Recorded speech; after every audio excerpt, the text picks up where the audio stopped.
Hello, everyone, and welcome. Welcome on in. Sorry, I was getting myself situated there a little bit. Get my camera on here. How's everybody doing? Welcome in.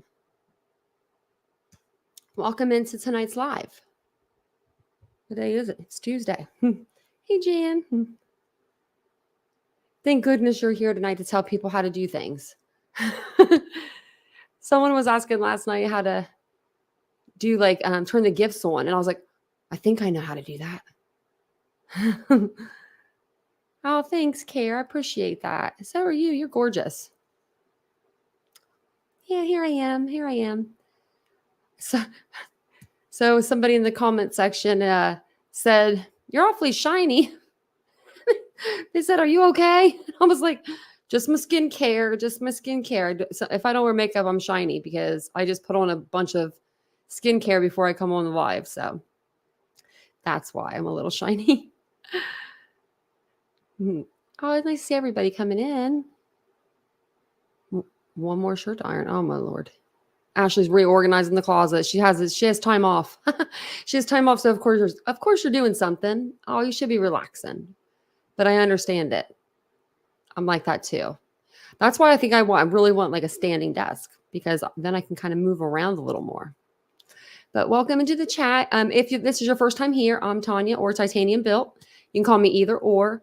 And tonight we are going to do some investigating into Chelsea Grimm's disappearance. No, Misty, you're not. You're not Misty. Not at all.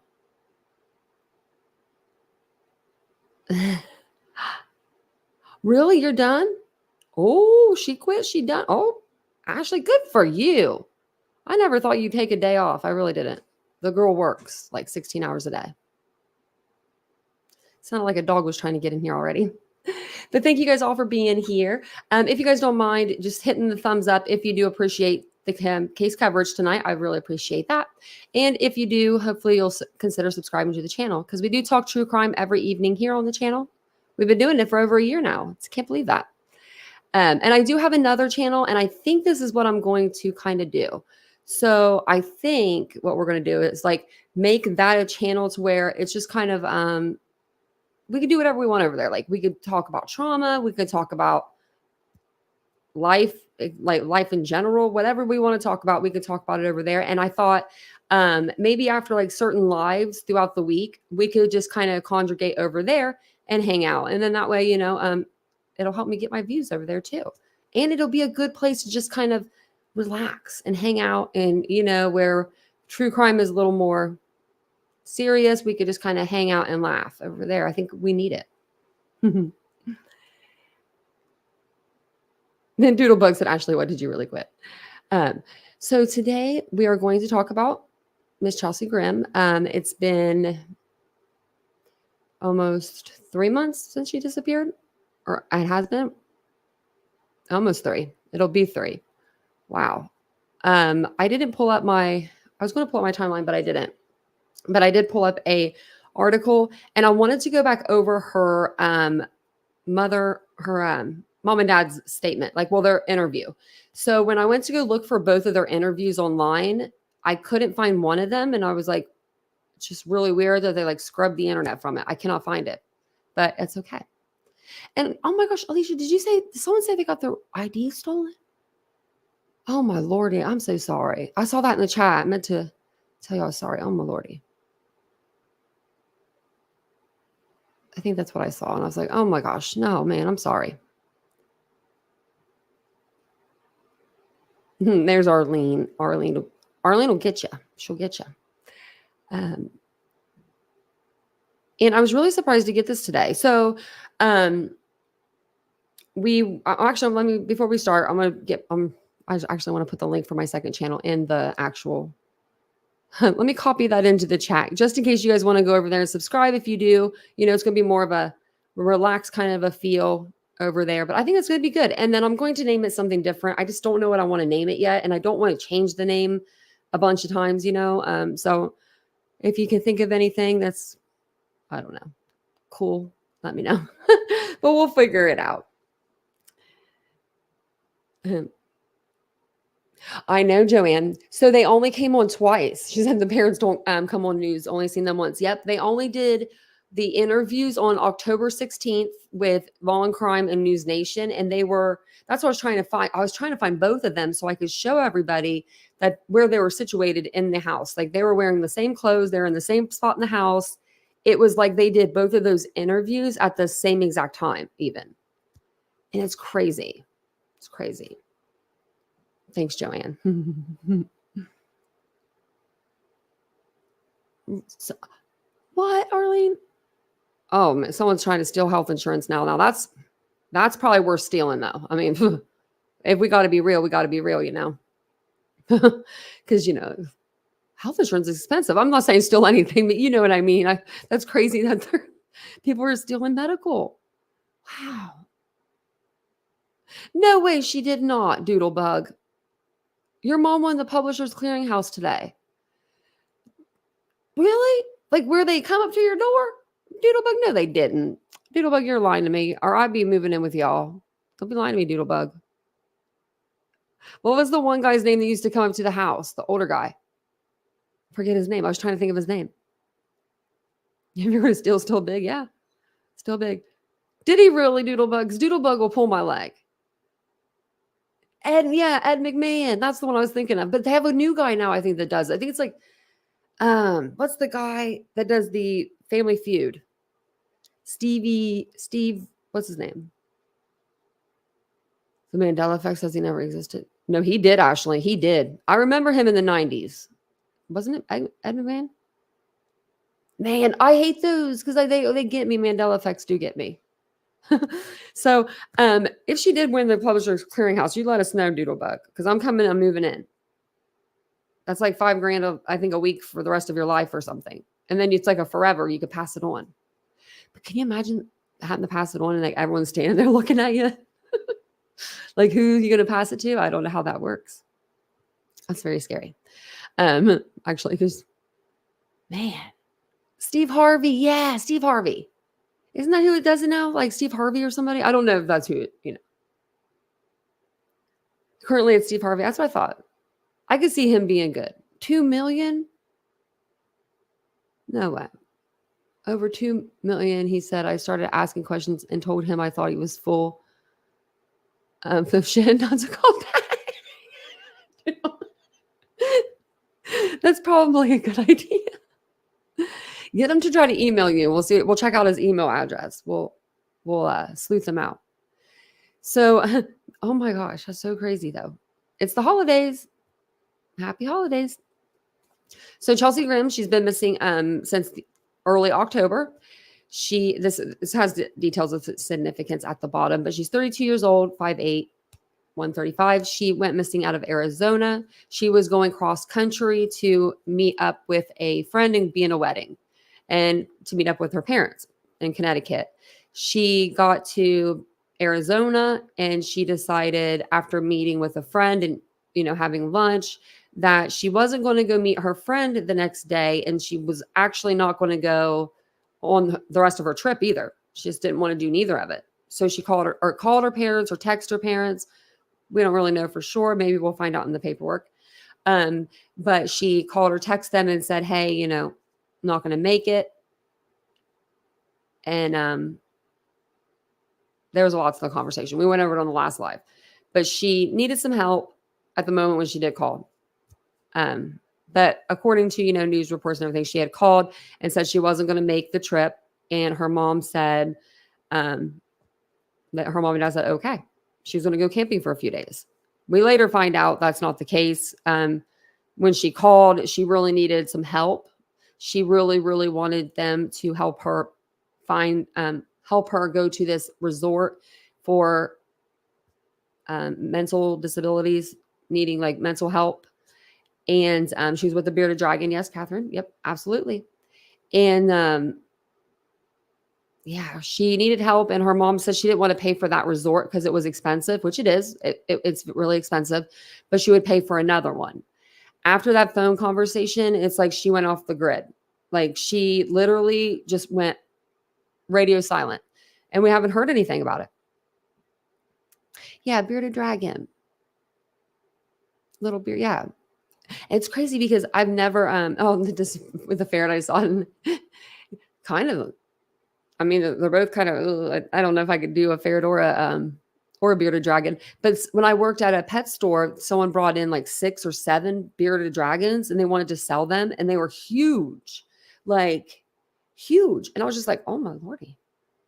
Like, you know, that's just, I love animals just as long as they're a cat and a dog. Just kidding. I love all animals. I do it from afar. You know, I get nervous around animals. I'm a nervous person. I've got one eye, you know, I can't see like I used to. Boo thing got some news. He said that in Jared is going to send us to the transplant center and Boo will. They should be able to That's really good news, Ashley. That's really good news. That's what we've been waiting on. That's the news we've been waiting on. That's a Christmas miracle. That gave me cold chills.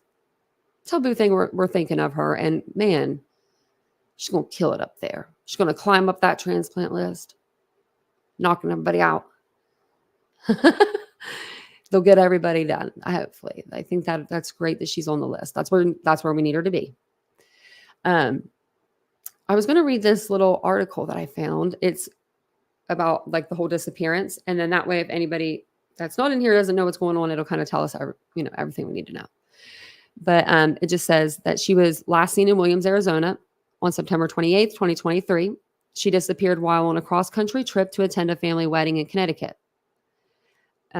Chelsea Grimm was born on March 22nd, 1991 to Stephen and Janet Grimm. She was originally from Stamford, Connecticut. Nice area. I didn't know that. Grimm attended Pace University in New York, where she studied psychology. She graduated from New York University in 2019 with a master's degree in social work and worked for the New York City Department of Education as a 12th grade social worker. Like, that seems like a very good job. Very good job.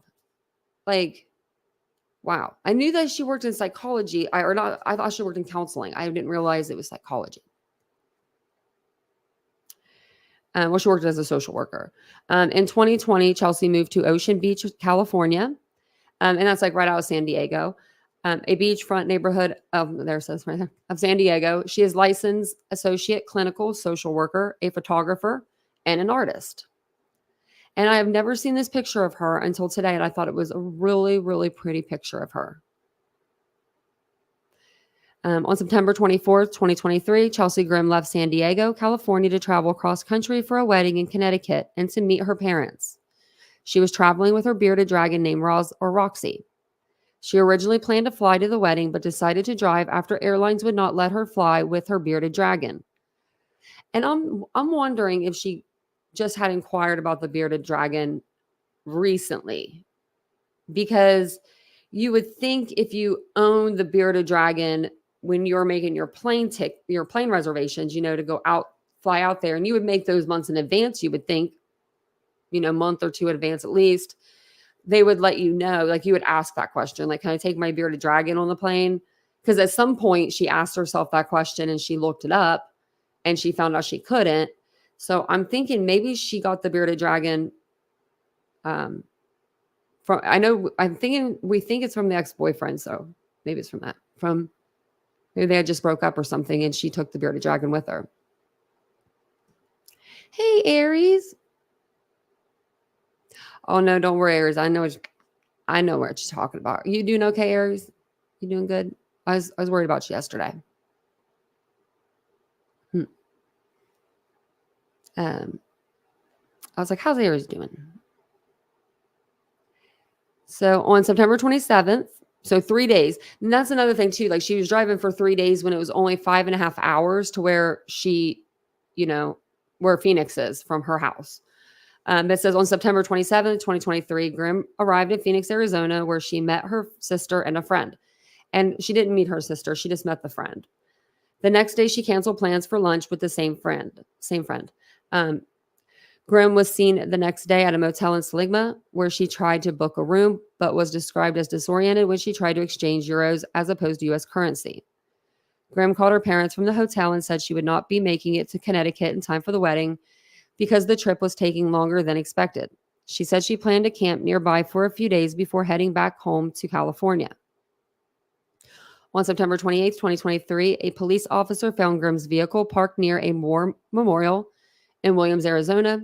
She told the officer that she had gotten emotional after taking photographs for a lost soldiers project and did not want to drive while upset. And with the reports that I got today, like they sent it on like a disc, I don't even, or like a thumb drive or whatever. They sent over more video and stuff too. So we'll have to definitely look into all of that. I have to figure out how to get that put onto I guess I could share my whole screen, but yeah, if we have to do it that way, we could do it that way. If not, I'll figure out how to get it on there. It says she told an officer she got emotional after taking photographs of Lost Soldier Project and did not want to drive while upset. And I did look into that, and they do have Lost Soldier Memorial there. The police officer suggested some safe places for Grimm to camp for the night, including the Love's truck stop near a gas station where she wouldn't be bothered. On September 30th, 2023, Chelsea was last seen by a woodcutter near Ash Fork, Arizona, where she was camping in her car. She did not seem in distress or need help. Chelsea Grimm hasn't been heard from since. And then they found her vehicle on October the 3rd. On October the 4th, Chelsea's parents filed the missing persons report. And then this is just the investigation. Chelsea Grimm disappeared with her wallet, cell phone, sleeping bag, and bearded dragon. Some clothing and a camera was left behind in her car. Her car was found locked and showed, I think this means no signs of apparent struggle. Chelsea's phone records, bank account, and social media have no activity since she disappeared.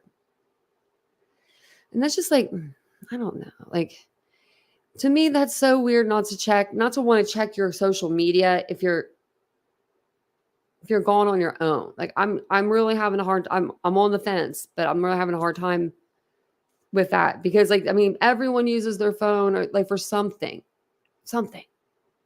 or like wherever she was at, wouldn't they say? Unless it's a shelter. I was thinking about this earlier.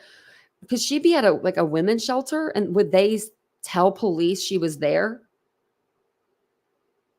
Because I don't know that. I don't know if they would like keep your secrecy. As long as, I mean, you're not doing anything illegal, but you're technically that's illegal. Is that illegal? I don't even know. I guess it's not illegal to go missing. This is just you should just tell somebody where you're at.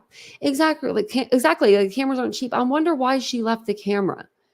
If she's a photographer, that really bothered me too. She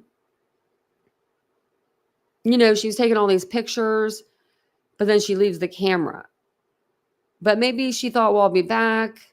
But if she was going to go camping because she had her like little, sleeping bag with her, you think you take your camera to get good pictures at night out there and all of that like vast, beauty. Like it was beautiful, like out there. We saw pictures. It's nice out there. It's like, I mean, at night I can just picture the stars are probably just beautiful. I would want to take my camera and capture that moment. I would think, but maybe she had so much stuff already in her hands that she chose to leave that behind because cameras can be bulky. And then with her having, the bearded dragon and her tires being blown out, that could be it.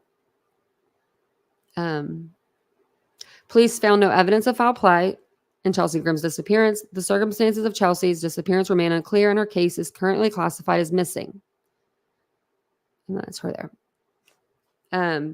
She's 5'8", weighs 115 to 135. I wonder if there is a number. I'm going to copy this into I usually don't put banners up, but let's create like a banner and then. Did it do it? Okay, there we go. It's better. Let's put this stuff up. So I wonder if let's read through the incident report a little bit, and then we will listen to her parents' interview. Now I'm showing this to y'all like I got it today. Some of the things are redacted, of course, but this is everything. They sent out like 58 pages of a report, a 911 call, I think, like a dispatch call. I don't know if it was a 911 call. I'm sorry. Maybe it's just a dispatch call. and videos, photos. There's a lot. It didn't, Nikki. This case didn't seem to get much coverage. I know. That's what I'm wondering. I'm wondering why this case is not getting more than it has, you know? It seems like a few creators kind of just touched on it. And what I think it is really the news isn't covering it.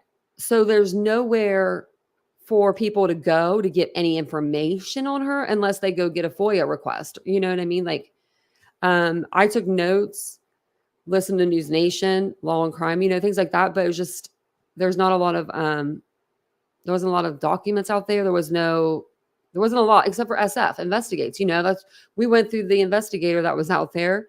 I happened to know him from Kylie Rodney's case, and I reached out to him, and, you know, he was putting things on his Twitter. And then, of course, you know, we were looking at his Twitter, and then I was conversating with him, and he was giving us some information. But it seems like, yeah, not a lot of people were covering it. So at least we have the case file now. I know it took a little while. It took like 2 weeks to get here, I think.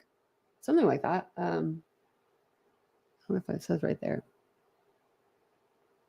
It doesn't say on that page. It's like facing out, but it was, yeah, I think it requested on like I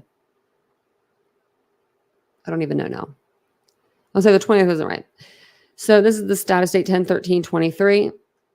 And these are just the associated name summary. So those are probably people that are going to be within the documents, I'm assuming. Missing persons case, non-criminal. So I noticed that they have that on there under severity, like non-criminal. So I'm not sure if they leave it like that because like she's just a missing persons, you know, as of right now. And if that will change later in the future to anything else, whether or not you find her or not, you know, even if you don't find her, I'm wondering if it will change. So, oh, you're welcome, Brandy Wine True Crime. You're welcome. And if anyone wants access to these, I don't mind giving them to you. So page 2 isn't here. I don't think it's redacted, but I don't know. It could be. It's just blank. I mean, oh, and if I sound a little funny tonight, y'all are not going to believe it. I like cracked my tooth up here. So I'm sorry if I sound a little funny. I feel like I do a little bit. But yeah, I cracked it and it's like rubbing my tongue a little. So sorry about that. And so, and on the top of all the documents, it's going to have the deputy's name, the patrol, like their patrol, I guess, number, the date that it was entered, and then it'll have the date down here as well. The date that it was probably, I'm assuming, I don't know what that date, actually this date is, because this date is entered on. This one says 10/20, 6 days after. Maybe that's when he entered it in just his system, but he already entered it in some system right here. If anyone knows that, let me know. If not, I'll figure it out for us. But it says the assignment, and basically, so it goes through like the documents. It looks like they go through and then they will like document like what kind of video or whatever they're going to put in with that documentation. So on October 5th at approximately 1956 hours, Tasha Howard called to report that she came across a vehicle on Forest Service Road, FS 6, earlier in the day and observed the vehicle there on Tuesday. And that was 10/3/2023. And then this is the investigation part. So it says, dispatch advised me of the call on the above listed date and time, and I contacted the reporting party with the number provided by dispatch. And it's redacted. And I didn't redact that stuff. It came redacted. So telephonic interview with Tasha Howard. So this is going to be one of the, somebody that came across Chelsea Grimm's vehicle. I contacted the above listed phone number, and a female who verbally identified as Tasha answered the phone. I'm just going to use their first names. Tasha stated that she was out scouting for elk with her son the previous week on Friday, 9/29/2023, and did not observe the vehicle. Tasha stated that when she returned on Tuesday, 10/3/2023, she observed the vehicle. Tasha stated she did not report it because she assumed someone would be coming back for the vehicle. When Tasha was scouting in that area earlier in the day, she stated she observed the vehicle in the same spot, and then she decided to report it as it had been there for multiple days. Tasha advised that she and her husband investigated the vehicle and observed packed bags, luggage, and a purse in the vehicle's front passenger seat. It's a lot of stuff for just the front passenger. Packed bags, luggage, and a purse. Tasha was able to provide an accurate location of where the vehicle was located, advising that it was best to take County Road 124 to FS6. Tasha stated that the vehicle was a white Ford SUV bearing California license plate. I advised Tasha that I would call her back if I had any further questions. So she sees the vehicle there. What was that, 10:03? And it wasn't there 10 or on 9:29. So 4 days before it wasn't there, and then she comes back 10:03 and it's there. I advised dispatch to run the above listed license plate through our record system. The license plate returned to a 2019 Ford registered to Chelsea Grimm out of San Diego, California. I advised dispatch if they had enough information to run Chelsea through our record system. Dispatch advised that they found Chelsea within the system and informed that she was entered into the National Crime Information Center as missing on 10/4/2023 by the Phoenix Police Department. And let me put you guys actually over here. This will help so I can see the chat better. Actually, did I? Make sure this is what's going on.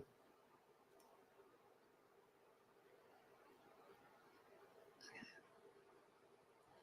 I'm going to put it on subscriber only, but it's on for any duration, just to help Jan out if she needs it or anything else. I think she's doing okay though. I think she's okay. Sorry, this takes forever to pull up. Just to go to the live tab. There we go. There we go. Now we're working. One of these days I'll have like a 15th monitor. I have like so many. Thank you so much, Elisa. I appreciate that so much. Thank you. I really do. Thank you for sending that super sticker. That's so nice. It does sound a little suspect, yeah.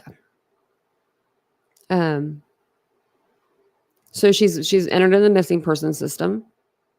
Sergeant Greger contacted the Phoenix Police Department, refer to his supplemental report for further, I guess. Arrival and observations. At 2023 hours on 10/5/2023, I arrived on FS6, and FS6 is going to be the Forest Service road that her car was found on, and contacted a vehicle matching the description provided. I did not observe any tracks leading away from the vehicle or indications of where the driver could have gone. I attempted to open the vehicle, but it was secured. I investigated the vehicle and observed multiple packed bags and luggage in the back seat and trunk. I observed a burgundy purse in the front passenger seat and 2 jackets, a leather jacket folded on the seat, and a fabric sweater on the floorboard.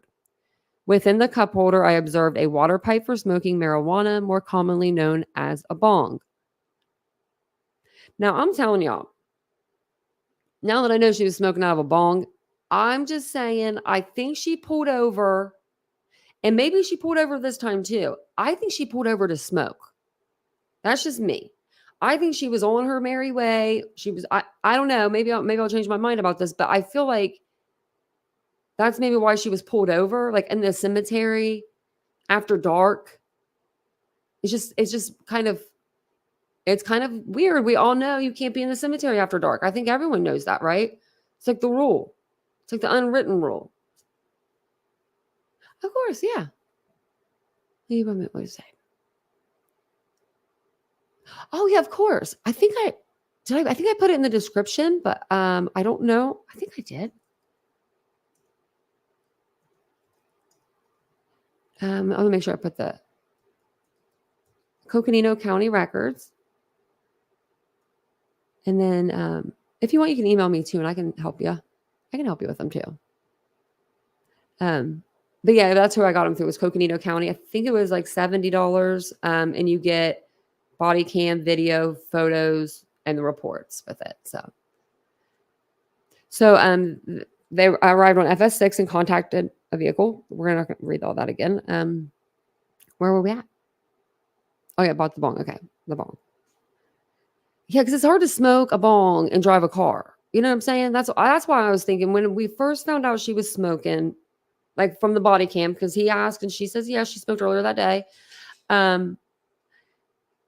Me personally, in my opinion, maybe she pulled over to smoke. No harm, no foul, you know? She's going to pull over, light her bonks. You know, you got the water in there, and that would just, how do you hold it and, you know, do all the functions and drive. So maybe she pulled over on that road as well. And when she pulled over on that road, that's when she hit those rocks. And yeah, they should have never sold her car, Teresa. No, they should have never let it just go. I don't understand that. There's things I'll never understand. I'm hoping we'll get more answers in these. I walked around the vehicle and observed that both right side tires were blown out, multiple minor scratches on the vehicle, and tree branches embedded in the vehicle's hood and front bumper. Let me see if I can let me see what's behind there. If I pull this over, let's see if I can find that for you. Find that for you guys.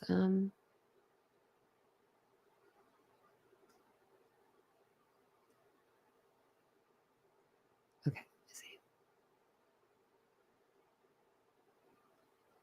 I had these pulled up earlier, but okay. Maybe this will let me do it. So what I'll do is, let me see.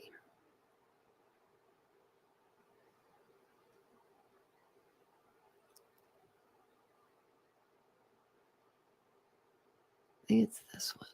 Yeah, it is. Wait, what was I saying?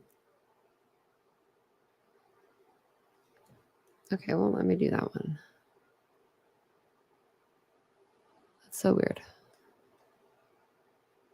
I was going to show you the pictures. But if it won't let me share it like this, it's okay.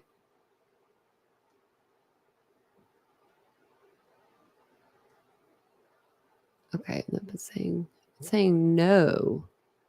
That's weird. I wonder if not, I'll just download. Maybe I have to download them all. I mean, they should be downloaded to my computer. I mean, that's where I'm looking at them from. Let's see. We'll try it one more time. If not, I'll show you guys tomorrow. There we go. Okay, that was weird. Now they're doing it. Is it sharing with you guys? No. That's so weird. It's saying that it's sharing, but it's not. That is so weird. Okay. Okay, we're gonna try one more time. I'm like, I really wanted to show you guys. I mean, I'll show you guys tomorrow or whenever we go over it, but yeah, it's not letting me. And it's like one of those things where I can't open it in Chrome, but that's fine. That's fine. It was just pictures of our vehicle. I was going to show you the tires. They are like really blown out. Like there's holes, like gashes, not like gashes where someone's cut it. Like she definitely, I believe, ran over some rocks, like something that really busted out her tires, and then she just kept kind of driving. But they shouldn't have sold her car. They're people are doing crazy weird things in this investigation. She she even has like, you know, friends and stuff that have been very vocal about like her case. I don't go into the Facebook groups. I guess there's like a Facebook group for Chelsea. I know that one of her friends has a huge following on TikTok. She has like 540,000 followers. So she's been putting out videos here and there. But it doesn't seem like a lot of friends are talking. And it doesn't seem like her parents are talking, which is so weird.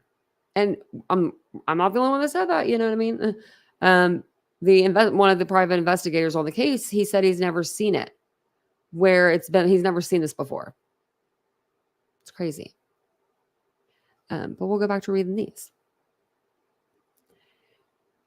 So it says, I returned to my vehicle. and notified Sergeant Greger of my findings. After notifying Sergeant Greger, I contacted Flagstaff Medical Center and Yavapat, I don't know how to say that, regional medical centers, asking if Chelsea had been admitted to their hospitals.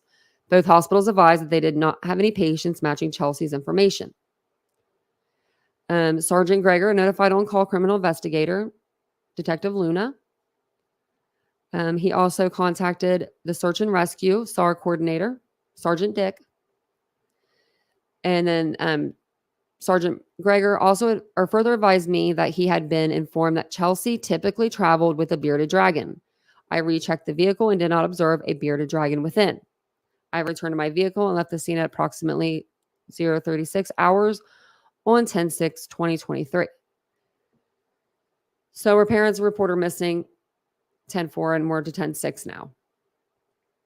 She had last called her parents, though, on like the 27th or 28th and said she was camping for just a couple days.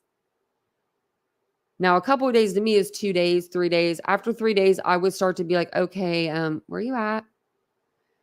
But they waited like 7 days. That's like kind of a long time. I don't get it. I'm really confused. Like, but why don't they care? You know what I mean? Like, this girl's up beautiful, smart, intelligent, and she seems to really need someone. You know? I mean, whether she, like I said, in the beginning of this case, I thought maybe she took like a psychedelic, and maybe she walked out into the wilderness. Now, I still think that's a possibility.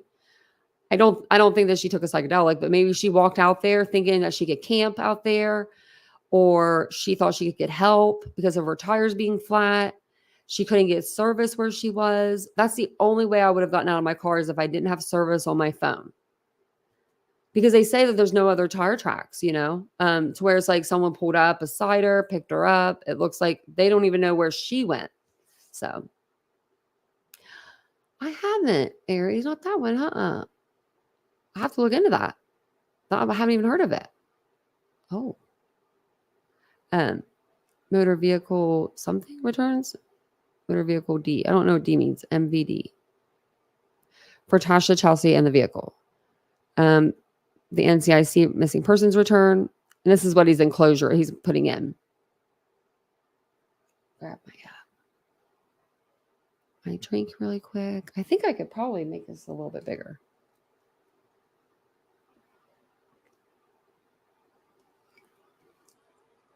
You think so, Ashley? You would think that people would want to tell the community, the public, because people really do care. They really want to know where she's at. I think about her all the time.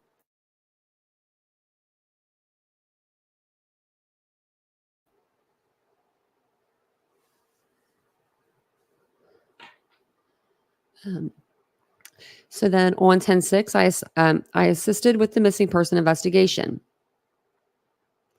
On 10/6/2023 at approximately 00:00 hours, Sergeant Greger notified me of this incident. I requested he notify the on-call SAR coordinator, and they did. We talked about that. To arrange a response to Grimm's vehicle during daylight hours, and advised Detective Luna would assist with the missing person investigation. So it says, arrange a response. Okay, it doesn't say like at that same location. So at approximately 5:30 hours, I notified Detective Luna of this incident. See his supplements for details on his investigation.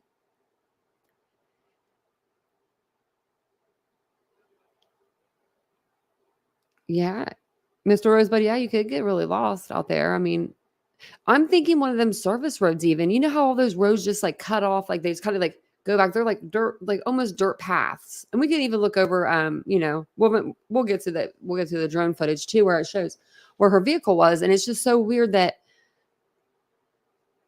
it's like where'd she go? But through SF, when I've learned a lot, checking out his Twitter and talking with him, he says that people, when they tend to when they're lost, walk in like an arc formation instead of like a straight line. And they believe they're walking in a straight line, but in reality, they're walking in like an arc. So maybe that was putting her even further away from her car. I don't know. But she did have, her parents said anyway, and just going by what they said, that she did have AAA through them. So if she could get phone service, all she'd have to do is just ring a ding ding AAA, pin her location, say, come get me. Give me some tires. It's just crazy. I wish that's what she would have done. But she did it. Because there's spots in there where you can get like little bits of service. So, I mean, I don't know if she just managed to miss them. Maybe. At approximately 700 hours, I responded to the area of Grimm's vehicle, arriving at 7:33 hours. Once on scene, I photographed the vehicle and surroundings. The vehicle was stopped in the middle of FS6 at the listed coordinates. All doors were locked. I observed significant damage to the passenger side of the vehicle, to include 2 blown out tires and what appeared to be damage caused by impacts with trees. This damage was photographed. Hold on one second, sorry. I was going to look at I just wanted to check something.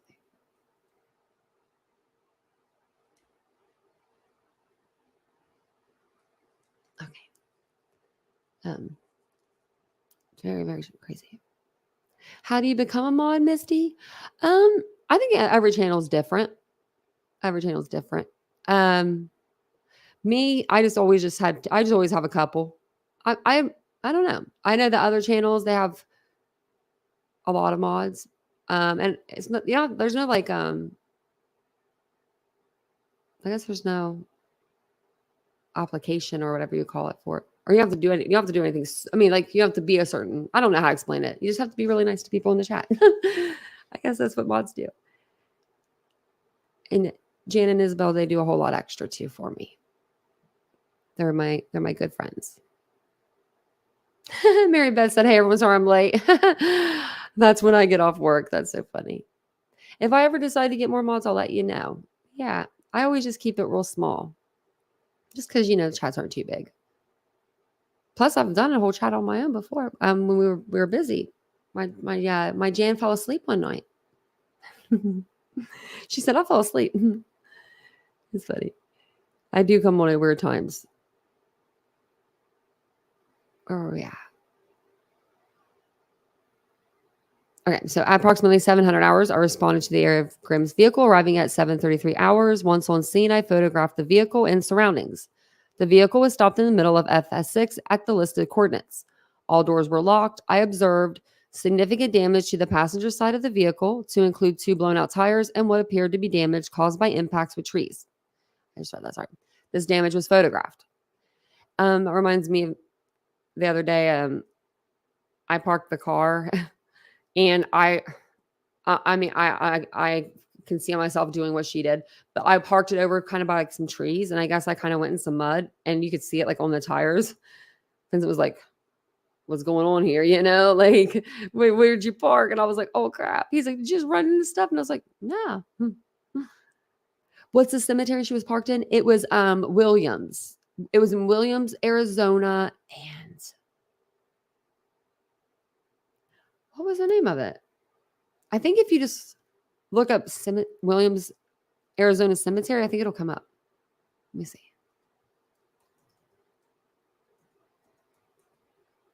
I think I looked it up like that on is it Mountain View?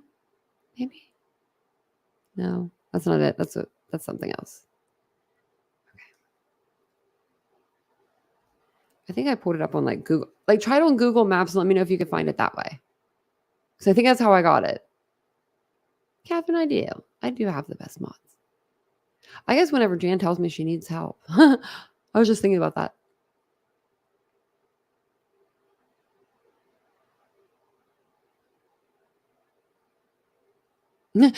Ari said most of the time. I like that.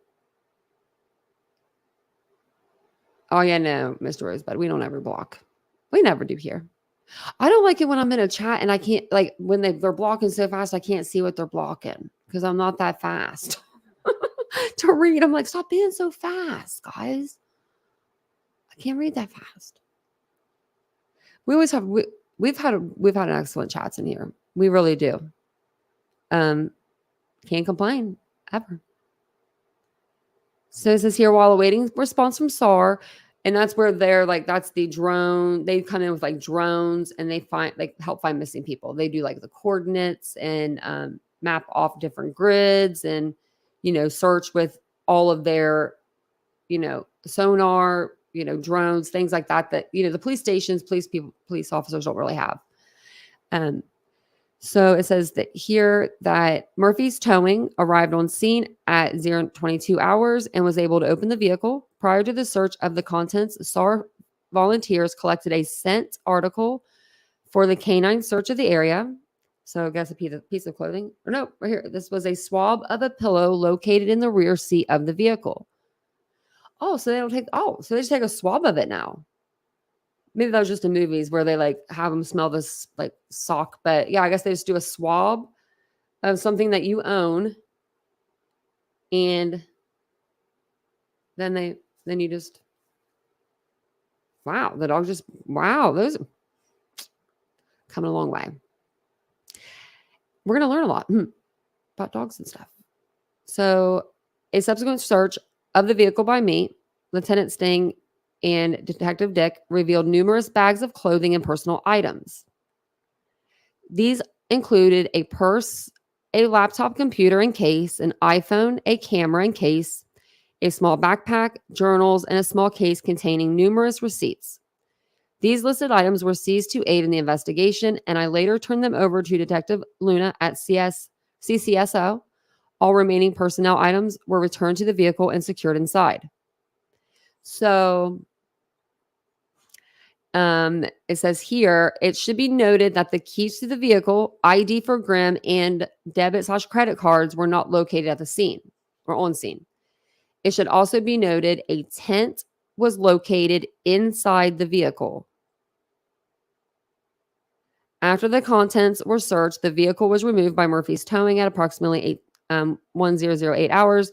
The contents of the vehicle were photographed and uploaded to evidence.com under this DR. And I'll figure out how to pull those pictures up on our next live. I'll get all that, and we'll read through that again. I'll get it all ready. I don't know why they're not pulling up. It's just like so strange. They're right here. What if I opened it? No, that's how I did it before.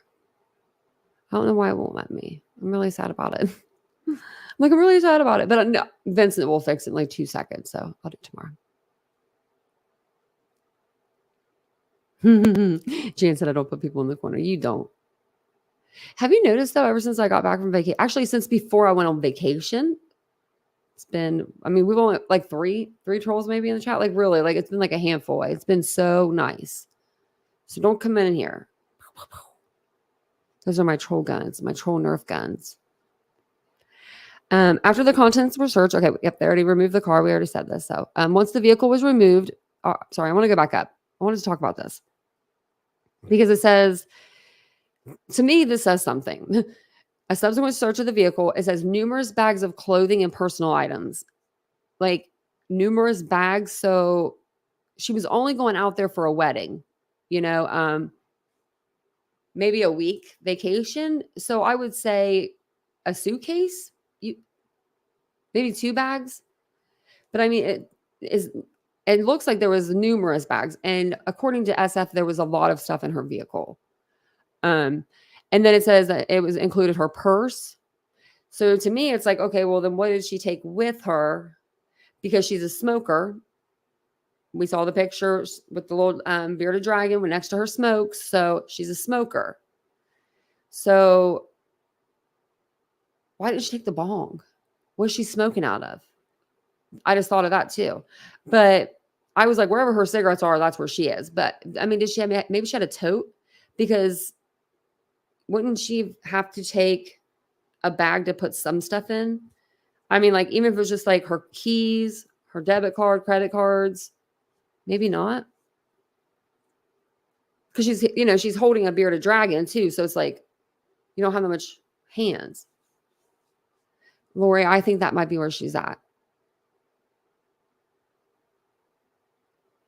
Mhm.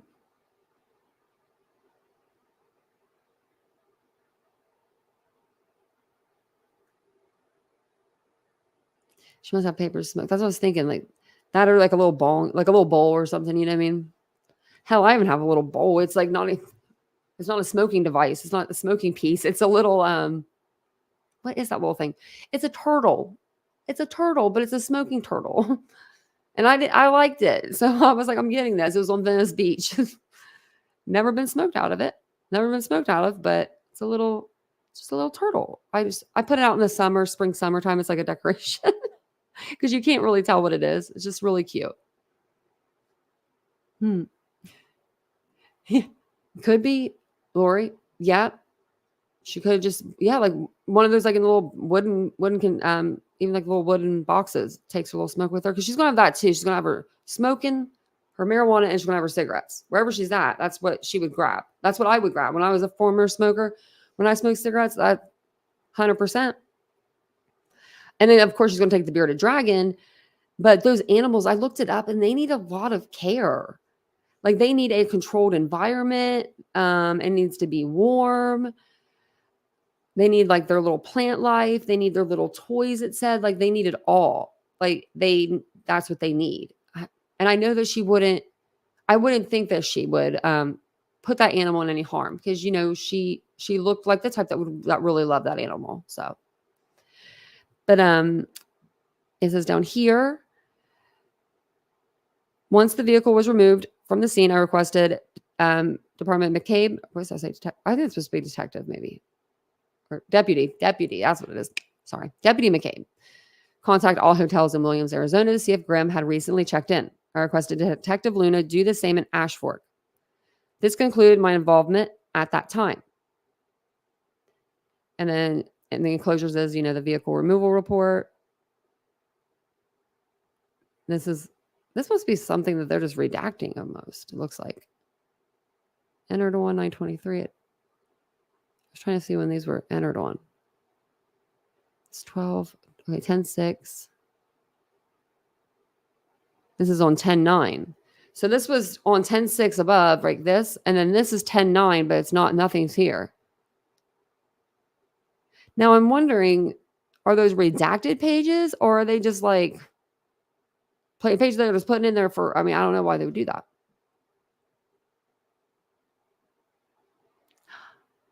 An octopus one, Ashley? That's really cool. I need to find the turtle now. Watch, that's gonna be, everyone's gonna be like, Tanya smoked on her live out of a turtle. I don't know.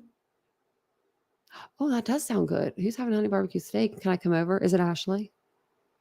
Mary Beth? That does sound good. I'm hungry now. Why'd you do that to me? I can't eat. My tooth broke. I'm like, why'd you do that to me? What do you say, Ladybug? Oh, Ladybug says it doesn't. No, it doesn't sound good. No, it doesn't. But I love your picture. Look at your little picture. Oh, Ladybug. That's cute. And that's what, Miss Kim, that's what I keep thinking. I'm like, man, I just hope she's somewhere okay. But the only thing, and I said that I asked earlier and I forgot to even look in the chat, but do you think that a shelter would keep her secret? Like, I mean, if she's a missing person, but maybe they don't know because there's not a lot of coverage. Maybe she still doesn't even know. I mean, I'm sure she knows people are looking for her, but maybe she doesn't think they are. Maybe she thinks her parents aren't. Really? Like if you were in her position, and let's say that we'll rewind the time back a little bit. We'll say it's October 31st. Well, by that time, you've been missing a month, and your parents have done 2 interviews on the same day. So, you know, that could be just discouraging for one, if she did see it. And for two, she may not have seen it. She may not know. Like that's one of the only things is keep like giving me hope. Is like if she ended up, maybe she went to a different mental health, you know, place. I don't know how she would have been able to pay for it if she was asking her parents to pay for it, but maybe she figured it out and she got healthy and she was released And she's just been kind of like on her own. Maybe she just doesn't watch TV, doesn't see the internet. But I mean, we're here. Chelsea, we're here. So on 10/8, Danielle Worthington reported she and her husband, Andy, had contact with Grimm on the night of September 28th. Worthington resides the last residence on County Club Road before the road turns into FS 124 and continues west. Northington said on 9/28 at 20:32 hours, Grimm's white Ford drove onto her property, off the driveway, and into a drainage area. So she ran off the road, pulling into her driveway, it looks like. Worthington said she and her husband then contacted Grimm on the property. At that time, she said the smell of marijuana was present in the vehicle, but that Grimm did not appear to be under the influence and was apologetic for driving onto their property. Well, I mean, some people don't look like they're under the influence. You know what I mean? Like, I could do smoothies. Yeah, Mary Beth, if you want to send me some recipes, that'd be great. Because I've got to eat all on this side of my mouth, and I'm not working with a whole lot over there. It's so bad. I chipped my tooth. I don't know how I did it. I'm so sad about it. I was working so hard on like getting them all fixed. It might even be from grinding my teeth. Oh, I'm sorry, guys. I didn't realize that they had one outside. So then it says here that Worthington, that's the lady, said that she and her husband then contacted Grimm on the property. At that time, she said, smell of marijuana. Grimm told them that she was trying to get to Humphreys, unknown if it was Humphreys Peak or Humphreys Street, and Flagstaff. I'll have to look into that. I don't think I can highlight that from here, but I just want to know what the difference is. Worthington said her husband was able to direct Grimm to drive out of the ditch, and they provided her with directions back into Williams and Flagstaff. Grimm then drove to the end of their driveway, sat there for a few minutes, and then turned west onto FS 124 in the opposite direction the Northingtons told her to travel. Oh, so maybe she has, she might, I hope she doesn't have directions like me, or like, sorry, let me blow that up a little bit more for you guys. Sorry about that. That's like a little bit too much, but there. I'm terrible with directions. Like people, if Vincent says go right, I'm going left 99% of the time, you know? So she had, I guess, no flats. So I'm wondering how far she could have drove. Because if she had run flats, those usually go for a good amount of miles. But from looking at the tires, they were blown. Not like, I mean, they were blown. Like when she hit, whatever she hit, like the rocks, or maybe she like went off the road a little bit, like down to the ditch. It just hit those two tires. And, oh, man. I think I relate so much with Chelsea too, because I mean, like, I think the reason why I'm so invested in like what is going on too is because she just reminds me of almost like a lot of people that I know where they just need a little bit of help. They just need a little help. They're just having a little bad luck. You know, like either, you know, with their driving isn't the greatest, or they, you know, smoke a little here and there. It's nothing like this big, but it's just something, you know, that they need to improve on. Man, I just feel like I can relate to her. I have the worst sense of direction. I would see a cross-country trip as a journey, but 5 hours in, I would call it a nightmare. Let's be real. I'm just being real with you guys. I would. And if I was alone, I could probably get about 5 hours before I went crazy just listening to the music on the radio or on your, you know, phone. So maybe it was just a little bit of a bigger. I think that a lot of stuff was going on in Chelsea's life where it was like she felt like she was failing. And that's sad. It says Worthington said there was no visible damage to the car at that time and further advised she had taken a short video of the vehicle as it drove onto her property. She later provided me with this video, which has been downloaded onto the CI drive. Worthington said she recognized Grimm from the CCSO media releases and contacted this office to provide this information. And then I don't know, like, I guess there's people that did see her out there, but I feel like there was a lot of hunters out there camping. Wouldn't someone have seen her? I mean, she's a beautiful girl walking around with a bearded dragon. She's not really a hunter. She's more of a hippie, you know? Like she's not like wearing like camo and an orange jacket, like ready to go shoot elk. So I don't know. Teresa, that could be it. That's a good observation though. Yeah, like what if her dragon got loose and she chased it to God knows where? A lot of people smoke weed. Yeah, I mean a lot of people do. I think we all do every once in a while. I remember when I was like 18, 19, I used to try to sneak in the house after smoking a little. And I would be like, go straight to my room. Because my dad always knew, even if I didn't look at him, he knew something was up with me. I was a fun teenager.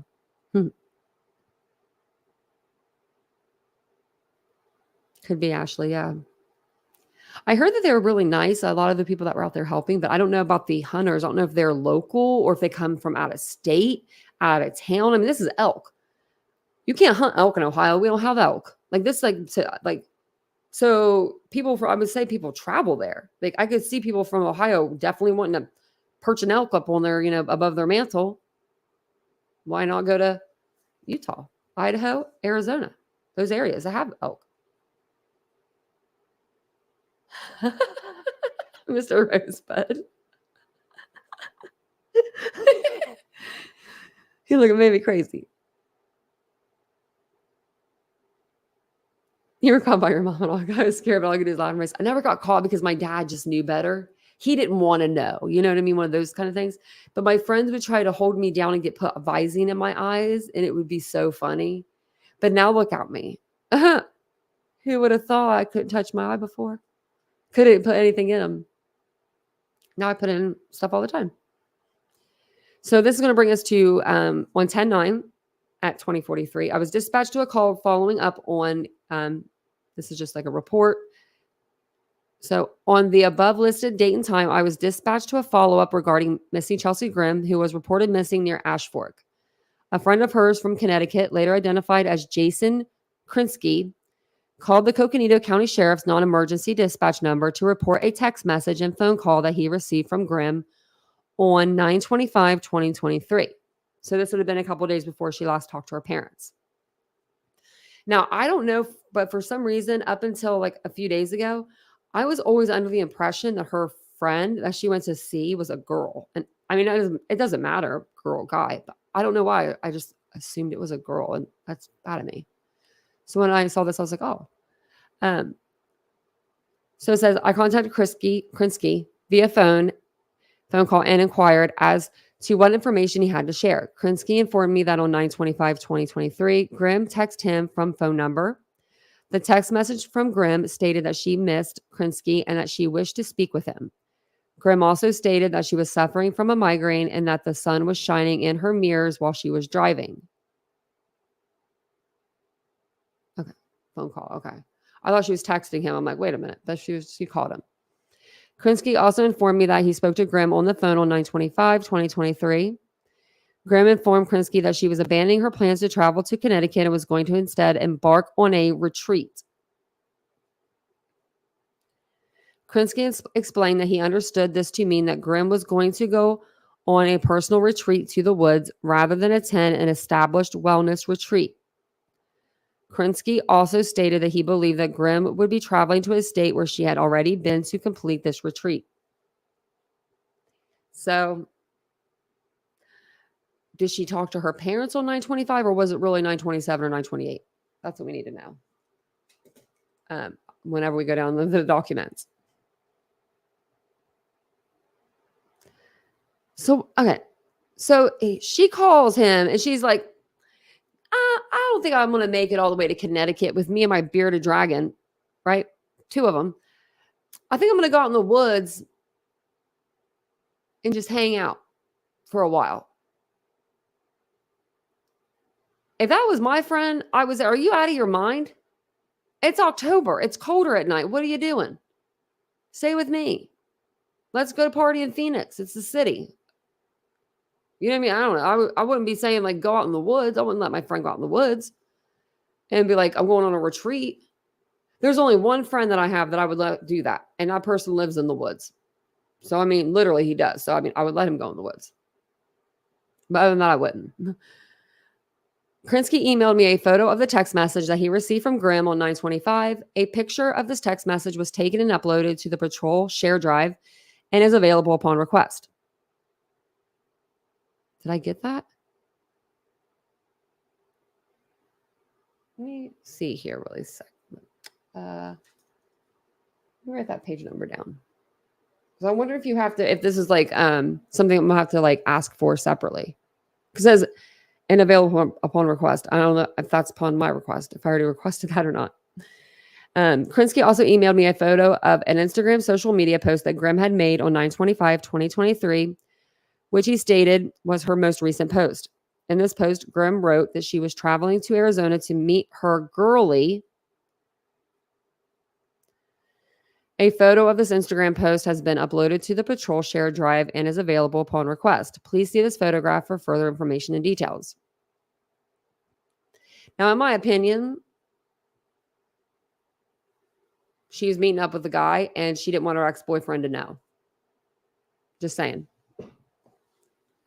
You know, I mean, like, so she said girly. I don't know why she would post that unless she was really trying to show PJ, like, show him. I'm going to say my girly on there. I don't know.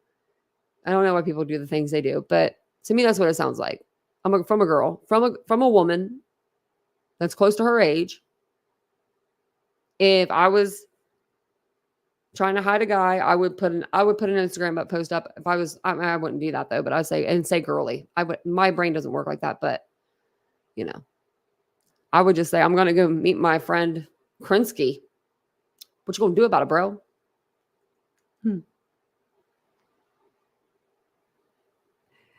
Ivy said she'll be kidnapped if she's in the woods. Me too, for the most part. I don't really go in the woods, no. I wouldn't be in the woods unless I had Ashley with me. I need someone like her to be with me. There's scary stuff out there.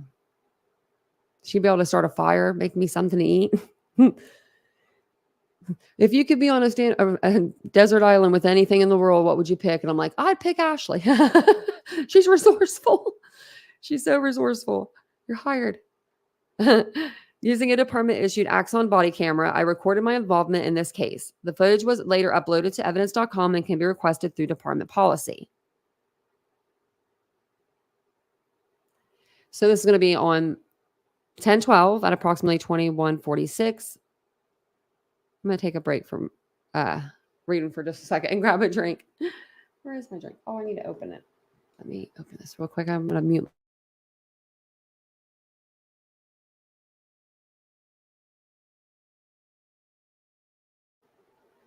I've never really been camping. Like, I've been camping, but it was more of like we put our tent in front of my brother's nice campsite.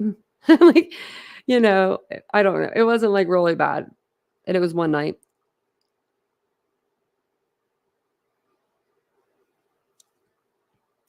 Oh, amethyst? Isn't that the purple? Yeah, it is. So what is it? Hold on. What did I miss? Did someone give someone a ring? Oh, you dig for it. I was like, is someone else getting married?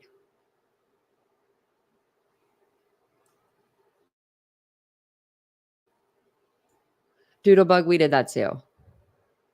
Yeah, we slept in the backyard. We actually slept in the backyard, and then we had a camper. My dad just had to buy this camper. My mom thought it was ugly, and he put it on the side, like by the side of the house, and we would sleep in that because we thought it was so cool. Like, you know, when you're 12 and you can actually like sleep outside of your home with your friends, but you're like not at home. You're at home, but you're not at home. I don't know. It made us feel like we were grown. It made us feel that way. So this is going to be the telephonic interview with Brittany Lauber. I contacted the phone number and a female verbally identified as Brittany Lauber answered the phone. Brittany and her wife Brittany and her wife owned Dos Pink Tacos at 719 East Roosevelt Street in downtown Phoenix. Brittany stated that last Friday, 10/6/2023, the city of downtown Phoenix closed down Roosevelt Street for a community event called First Friday. We have like that in where I live, where I grew up. Brittany stated that around 1800 hours, two females came in to eat, stayed until checking out, and left at approximately 1916 hours. Brittany stated that one of the females had a bearded dragon and believed her to be Chelsea. She stated they spoke about the bearded dragon and was advised that the animal's name was Roxy. Brittany stated the female whom she believed to be Chelsea was dressed in a white t-shirt, brown hair, possibly shorts, and had a hippie look. Brittany stated that she looked healthy and appeared like any other average person. I asked if this female mentioned where she might have headed or had any plans. This is bad grammar. It says pans, but I know what he means. And she stated she did not and mainly spoke about animals.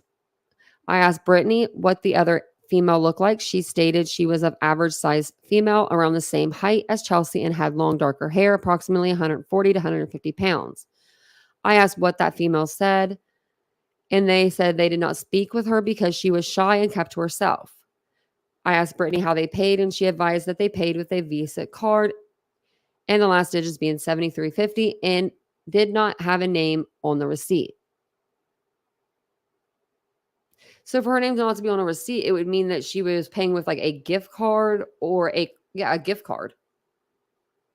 Because your debit card and your bank card will have your name on it. On the receipt, when you go to a restaurant, it says your name. Where you sign on that line, underneath that line, it has your name. Unless they run it through as like a gift card. So that's kind of weird. We'll read more though. That's how I worked in restaurants for 10 years and that's how we always did it. I mean, that's how it always was, but maybe it's different now because I haven't worked in a restaurant in like 15 years. So, I don't know. Brittany stated that she did not observe which way they went or if they left in a vehicle. Brittany advised that they had no cameras working, but knows the establishment that shares their parking lot has operating cameras. Brittany advised that the female she believed to be Chelsea kept saying she planned to return due to her loving the restaurant. Brittany stated that the restaurant had been closed from Monday through Wednesday, and today was the first day they were reopened.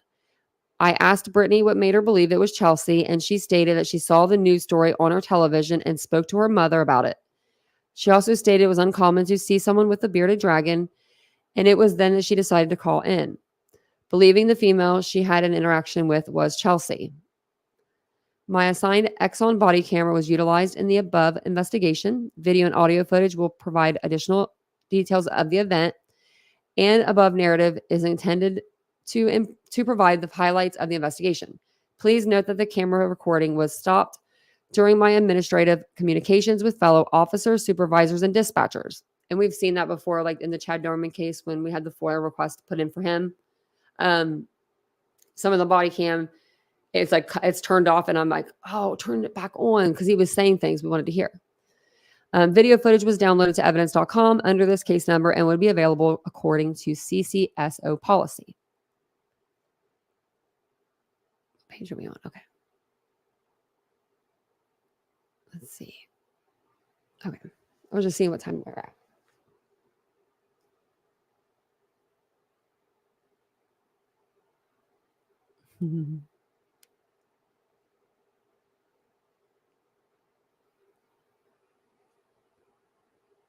Oh. Really?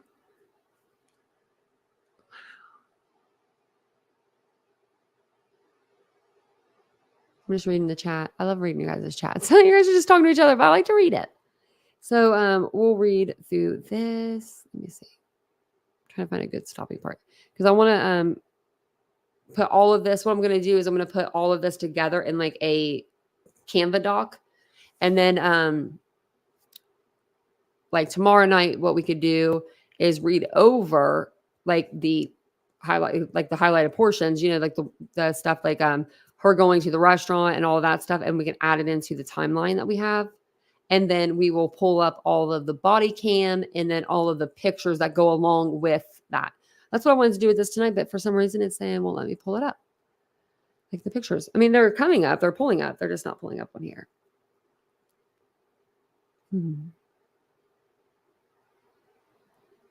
If you find any diamonds, let me know. I'll take one. So this says here on 10/6 at approximately 05:30 hours, Sergeant Dick notified me of a missing person call for service related to an abandoned vehicle located on Forest Service Road number 6 in the Williams District.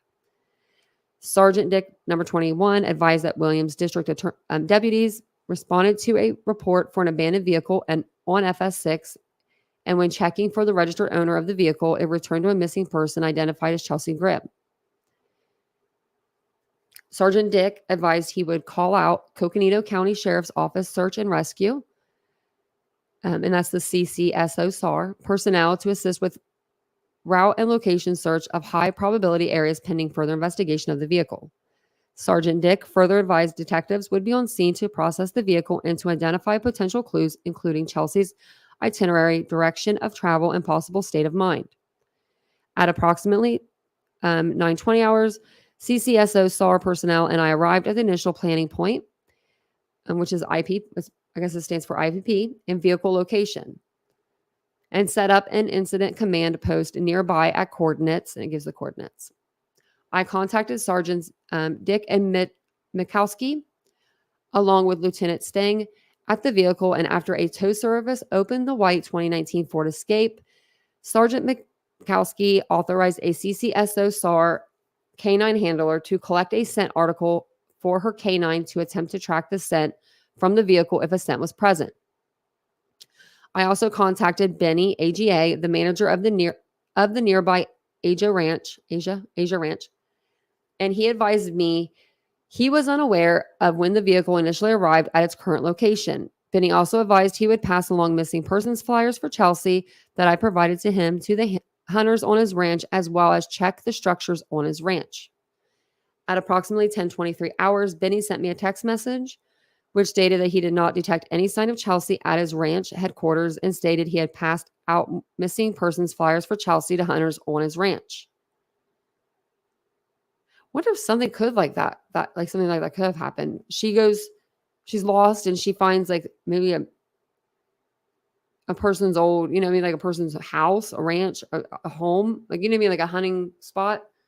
Maybe they're not there. But then what happened to her after that? I don't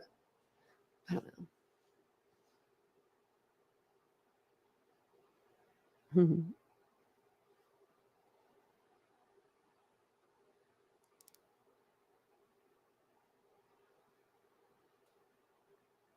I know, Ladybug Sergeant Dick. I know. And his name's probably Richard or something. I don't know why they always call people with the name Richard Dick. And my uncle's name is Richard. My dad used to call him Dickie. Yeah, he's got to get a lot of stuff for that. I hope I don't get flagged for that. That'd be funny.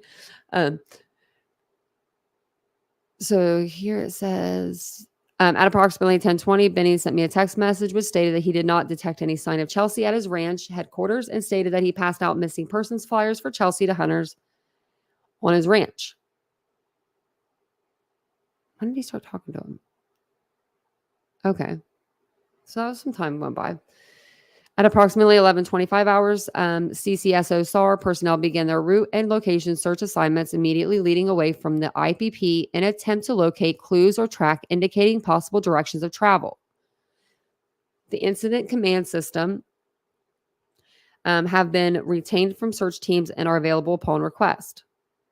At approximately 13:07, Arizona Department of Public Safety, Western Air Rescue Helicopter arrived in the area at my request and began an aerial search for any persons in distress or solo persons. After approximately an hour of searching, Ranger 58 departed from the area to refuel after seeing no signs of non-hunters. At approximately 16:30 hours, Ranger 58 returned to the area to conduct an area search of the vehicle towards the south, since CCSO SAR personnel reported multiple roads and navigation aids in the area as possible egress routes.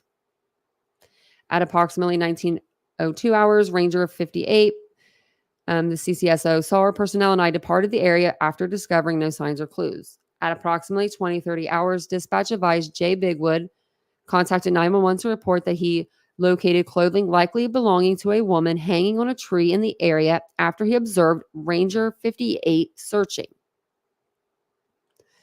So Jay Bigwood made a report saying he found women's clothing. At approximately 21:10 hours, I contacted Jay by telephone and he advised he was still in the area of FS6 as he was assisting with a youth hunt. He advised his cell phone service was unreliable and was unable to send photographs of the clothes to my cell phone. Jay successfully sent a text message stating the coordinates for hung clothing. It gives the coordinates. Jay stated he was in the area scouting for elk and located the clothing up an unnamed road and drainage east of FS6.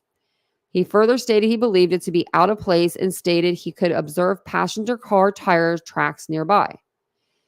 Jay also provided me the location for his camp in case I needed assistance in locating the hung clothes.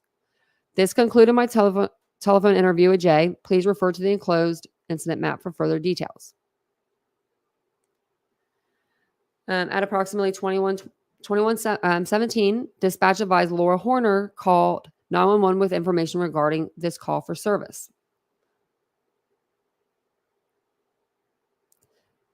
Let's see if so that was her clothing. I don't know if it says it in this. It might say it like later on in the incident reports, but it was her clothing. I'm just wondering how far it was from her spot where her car was located. Like where's the car and where's the clothing she was taking pictures of, And why would you leave them? Why would you leave your clothes hanging up on the tree? That doesn't make any sense. It's just crazy. It's very crazy. Oh wait, did I read up here? Yeah, okay. So at approximately 23:10 hours, I contacted Laura by telephone and she reported that she was in the area wood cutting near Paradise Tanks. Laura stated she traveled from Williams, Arizona on FS 124 and FS 6, and she stated she did not observe any vehicle at the location where Chelsea's vehicle was located. Laura further stated that when leaving the area on 10/1/2023 at approximately 1400 hours, she observed a white Ford Escape at the location where Chelsea's unoccupied vehicle was located with flat tires. Laura also reported that she observed a camp with a peach or girly colored tent approximately 2 miles south of FS6 on the road to Paradise Tanks. Laura additionally reported that she observed movement in the tent when calling out to it and that she did not get a response. Laura further stated she thought it was strange that the camp would not have a vehicle nearby and have a smoldering unattended fire. Laura also reported that she and her husband returned to the area on 10/4/2023 and then departed on 10/5/2023. And she reported that she observed the white Ford Escape to be unoccupied and the camp on the roads to Paradise Tanks to no longer be there. This concluded my interview.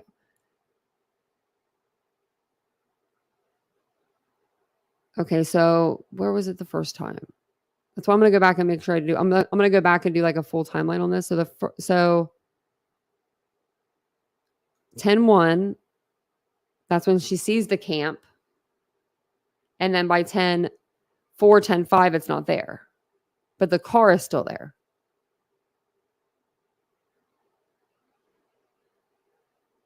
So it's like almost like, did she camp out a couple nights? Like that's what she was planning on doing, a couple nights. That would be a couple nights. Yeah, like that's the only part I don't like is the clothes being left like that.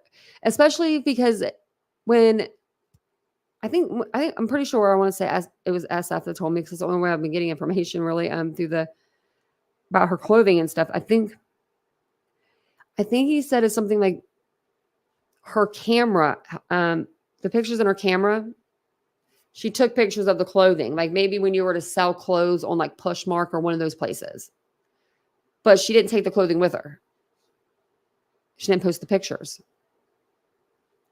It's very weird. See, I don't know. That's what I'm wondering, Ashley. I wonder if it was the same tent. Maybe we'll find out. Okay, so at approximately, so this is 10/7.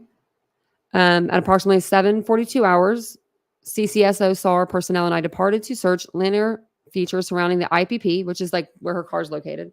And upon arrival, um, 5 CCSO SAR teams, including a K9 team, began their assignments. At approximately 10:10 hours, I traveled an unnamed road towards the coordinates provided to me from Jay. Jay was the one that saw the clothing. And as I searched along the unnamed road to the coordinates, I observed an Under Armour shirt tag in the roadway. Well, that could be a hunter. Under Armour, cold gear. That doesn't sound like Chelsea Grimm to me. But, you know. I also located the clothing matching Jay's description hanging from a tree near the coordinates he provided. Now that I do believe. But the tag, Under Armour tag, that for me, that says hunter. I used to work in a sporting goods store. I used to sell guns to hunters. That's what they wear Under Armour. Pickle me out, Mo. She said, oh, I'm very late. Oh, I'm very late. I know you are, Aries. You're always here. If we ever need you, we just have to call out. You're like Beetlejuice. We say, Aries, Aries, Aries. So it says here, I also located the clothing. Yep. Okay. Matching. Yeah. Description hanging from a tree. I also observed multiple foot tracks and a set of tire tracks consistent with the width of a Ford Escape and a tire width and tread consistent with a passenger vehicle.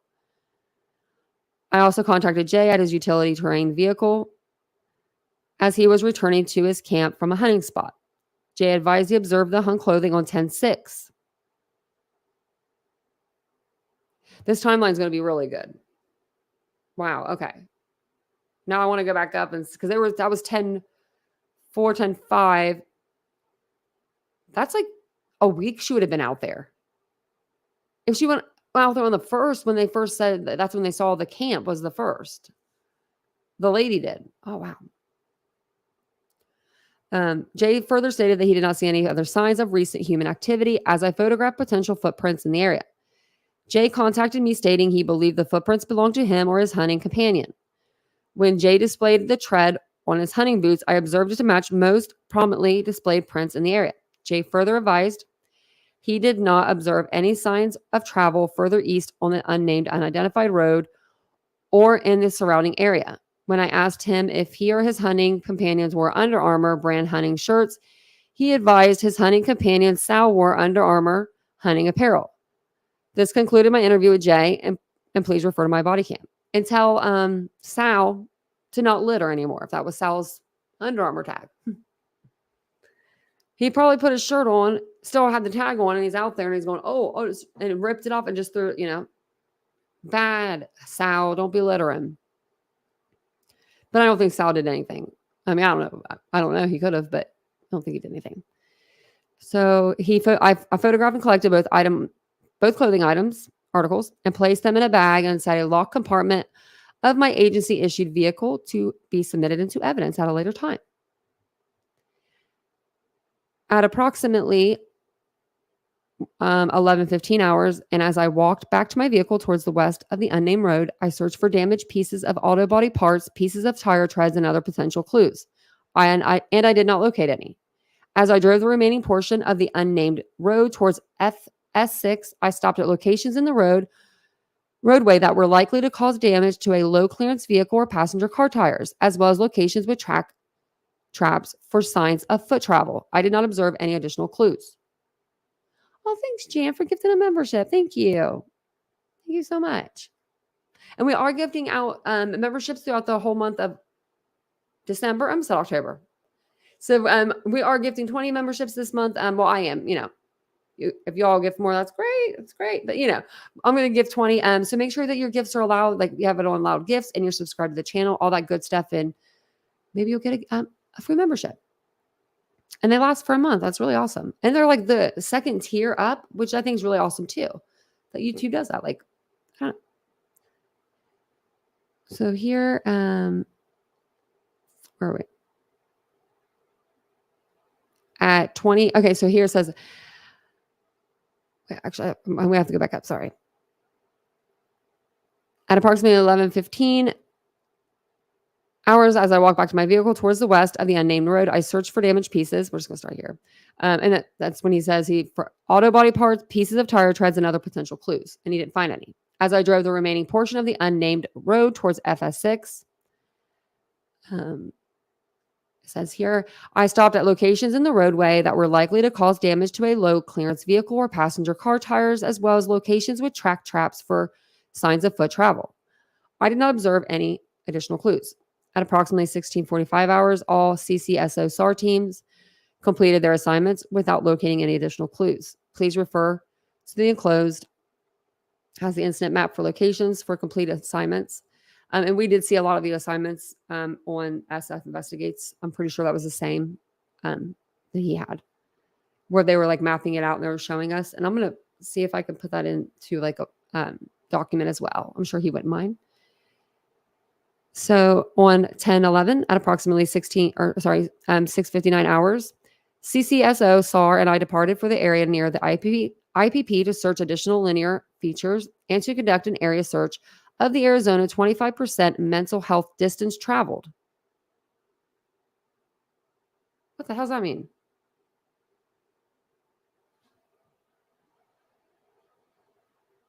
What does a 25% mental health distance traveled mean?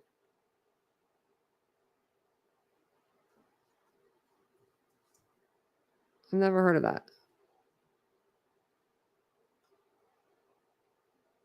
Okay, let's see. What did it say? Mental health distance traveled.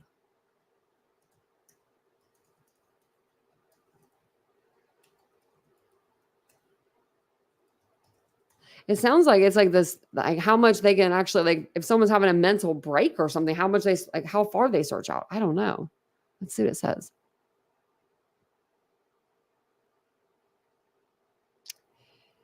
I don't think it's going to tell me.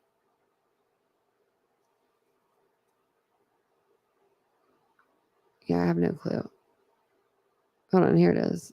Maybe. That's not it. I don't know. I'm going to ask maybe SF about that. Does anyone know that? I've never heard of it either. Huh. Very weird. Hey, Kelly. How you doing?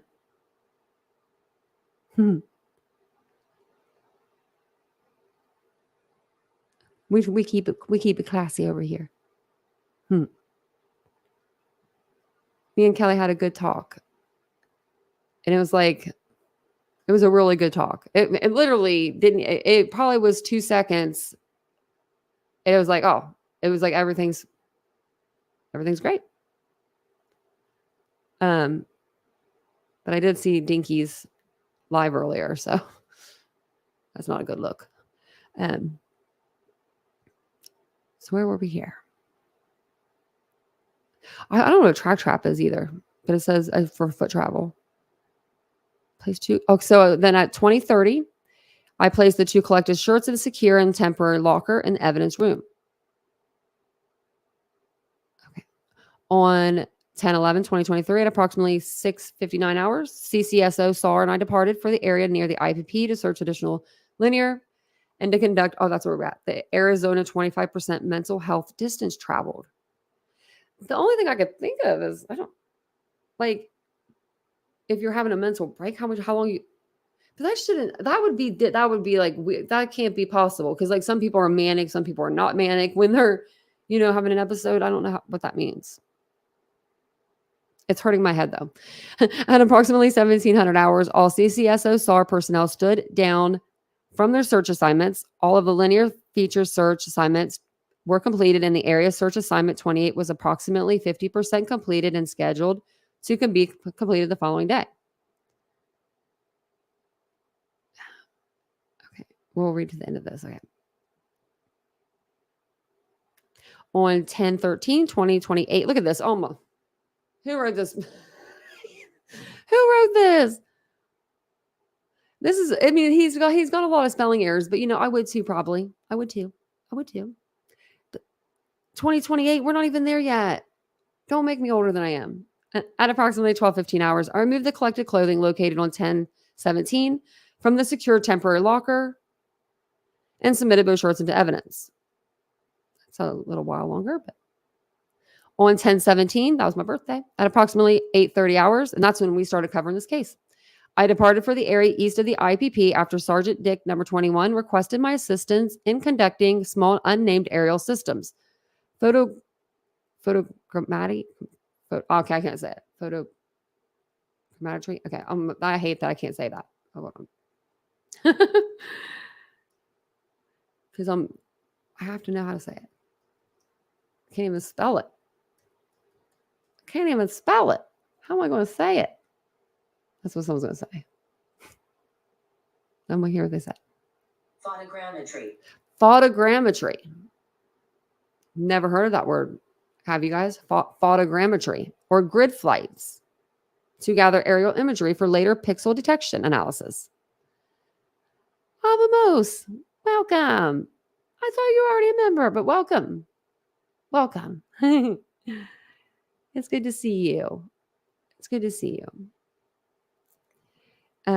So where are we at? I always keep losing my spot. Photogrammetry. I'm gonna use that tomorrow. Everyone use that tomorrow in a sentence. Or grid flights to gather aerial imagery for later pixel detection analysis. That just gives you please refer to. At approximately 11:15 hours, I began this SUAS photogrammetry flight missions and continued until approximately 15:40 hours. All the flights compiled with all relevant federal aviation rules and all photographs and telemetry. Why are they doing this to me? Have been retained. I don't know these words and are available upon request. I'm gonna have to talk to SF again. This is his words. This is his terminology. He's good at this probably. The proximity 1829 photographs were taken on 10/17 and have been uploaded to evidence.com under this report number. At approximately 1900 hours, I utilized pixel detection software to attempt to identify locations or objects with colors unnatural for the area. After the Lock 8 G2 identified photographs with potential targets, I reviewed all targets and determined none indicated any clues or locations for further investigation. Oh, Avamos, that's so sweet of you. Thank you. I am a member. I thought you were a member. Oh, thank you so much for gifting memberships. That's so sweet. That's very, very kind. It's very kind. Thank you. Grab up the memberships. I keep wanting to hit allow gifts when they come up. Jane said I'll be 60 in 2028. I was going to do the math. I didn't want. I was like, I'm not even going there. This is such a giving chat. We really do have a really giving chat. It's humbling. It's very humbling. And I appreciate every single one of you. I really do. Y'all are my people. That's why I come every night. It ain't the YouTube pay. Let's tell you that. Them YouTubers. They got me. They got me. They said we were going to be rich. Just kidding. No one said that. I said they said, oh, we're going to be rich. But like when you think of when you see people on YouTube, I don't know. I just thought, I was like, oh, look, they because I always watch celebrities on YouTube and stuff. And then you get into YouTube and you're like, I'm going to be climbing for a while. We need about 1 million more people. Just kidding. But I love our chats. I love that they're small and they're cute and they're kind. And I'm good with that. I would much rather have a small group like you guys, small group where I can see you guys. Because sometimes I can't see y'all. When we're super busy in a chat, when it's flying, I'm like, where's everybody that I know? It's been like that before. And I'll turn it, one time I turned on members only and my brain felt a lot better. My brain felt so good after I turned it on members only. Because it may have helped me slow down. I was like, oh, made me feel good.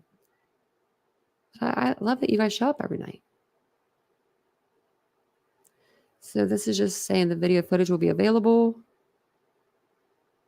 Enclosures. Okay. So we'll stop reading for right there for tonight. But I have a bunch of videos, photographs. And so what I'm going to do is I'm going to take what we just did tonight and I'm going to put that into a timeline. And then I'm going to throw in all of the videos, all the pictures and all of that stuff for our next live. Yeah. I just wanted to get some of this out to you guys. And if any creators are listening, if you guys need any help obtaining the documents or you want the documents, holler at me. I'll send them over to you. I think I figured out how to work a thumbnail or thumb drive. Oh, Libra Moon. I do YouTube and I mean, I can't. Like, I mean, but there's, you know, I feel so bad. I was thinking about this the other day and I was like, you know what we should have done? We should have done a toy drive or something. I didn't even think about it. Like, I thought about like a week ago and I was like, man, now it's like a week before Christmas. If, you know, by the time that like I would get like I don't even know how we would do it, like P.O. box, I guess. All that, but you know. Hey, Otto. Okay, yeah, Libra Moon. I'll make sure. I'll check it either tonight or tomorrow. I'm really bad about checking my emails, but I checked them all today, and I'm proud of myself. I'm on the road to checking my emails all the time. What happened was I just was really done with my email, and I just put it out to a bunch of like, you know, like you'll sign up for anything. Like I'll sign up for anything on the channel, you know, like Fox Nation, which I mean I need that because I pay for that every month, but. Like, so I'll get like a ton of emails from Fox Nation now, or like the New York Times and all these like, what's the one Howard Bloom does? Airmail. And airmail is expensive. Wow. I paid like 1 month for that. It was $70 for 1 month. I was like, what? I don't want this. I don't want this. Take this away. Take this away. Hey, Otto.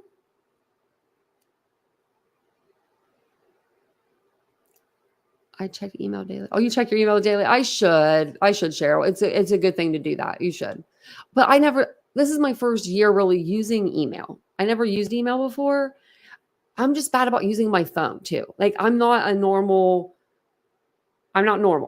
Like I don't get on social media apps other than to post like TikTok. I will post a TikTok video and I'm right off of it.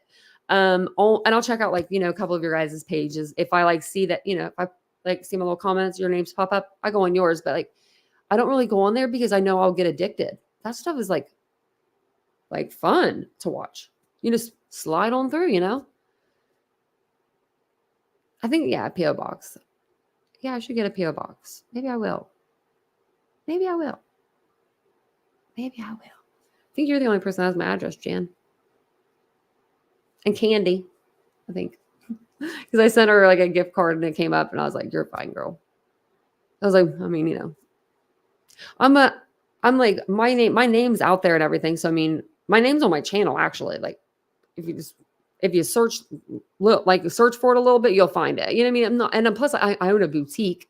I'm on Google, you know. You lost it? I'll have to send it to you again. I'm going to send something out to you tomorrow. I actually got it all ready to go. I just need to put the little shipping label on there. And I have your address because I put it in my notes. Look at me. Look at me.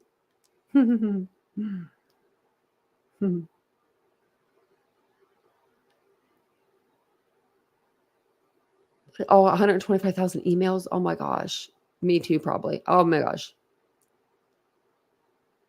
I mean, I would love to have a P.O. box though, because then I have people send me cards. It's just cards. That's it. Like handmade cards. Like I'll even send you the postage. I just like people just like, I love cards. I don't know why, I just do. They're always so sweet. Like they're always just like personal. I don't know. I'm one of those, I'm a sentimental gal. I really am. Well, Jan, you can still do it. I'll send you my address. You can still send me a card. I'll put it on my fridge. That's fine. I'm sending yours out with the gift. I got you a little gift. Like, and so like, I mean, yours is you're getting your card like during Christmas too. So I was like, I should have sent this earlier. Because you know, you usually I think you send Christmas cards a little bit earlier, I think. So people could put them on their mantle or whatever. I don't know.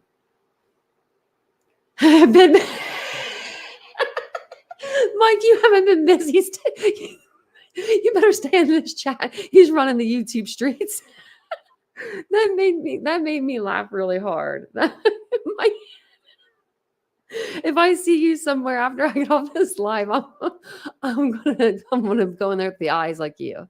Been busy. Oh, that made me laugh. Man, that made me laugh. Because it has been crazy out on the YouTube streets, so.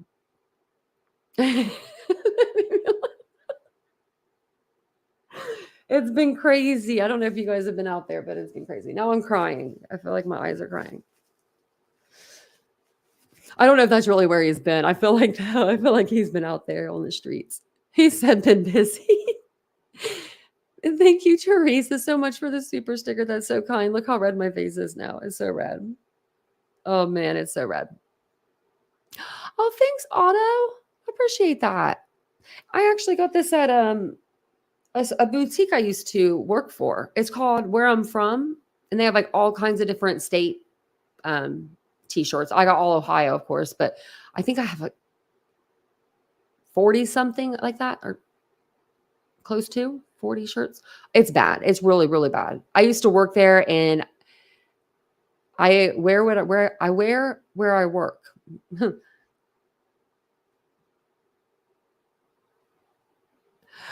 Oh, did you see that? And it was Dinky's live, I think, DM. Yeah, I saw that. Mikey. He's like, you caught me. Oh, thanks. I appreciate that, Otto. I hope she's found okay too, Lori. I just hope she's found either way. I mean, it's going to be getting cold. If it's not already cold, if the snow's already out there, it's going to be out there. Man.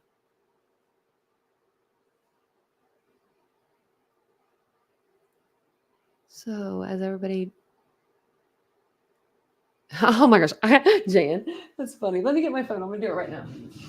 Because you know me, I'll forget. Y'all, I was charging my phone that whole live and wasn't charging. I got 14% battery. That was A for effort, must have come unplugged. That's so funny.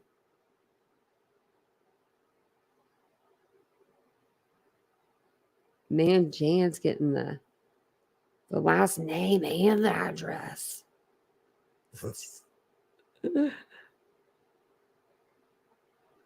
I'm like, am I doxing myself? I can see me doing that. Wait, I didn't put the letter.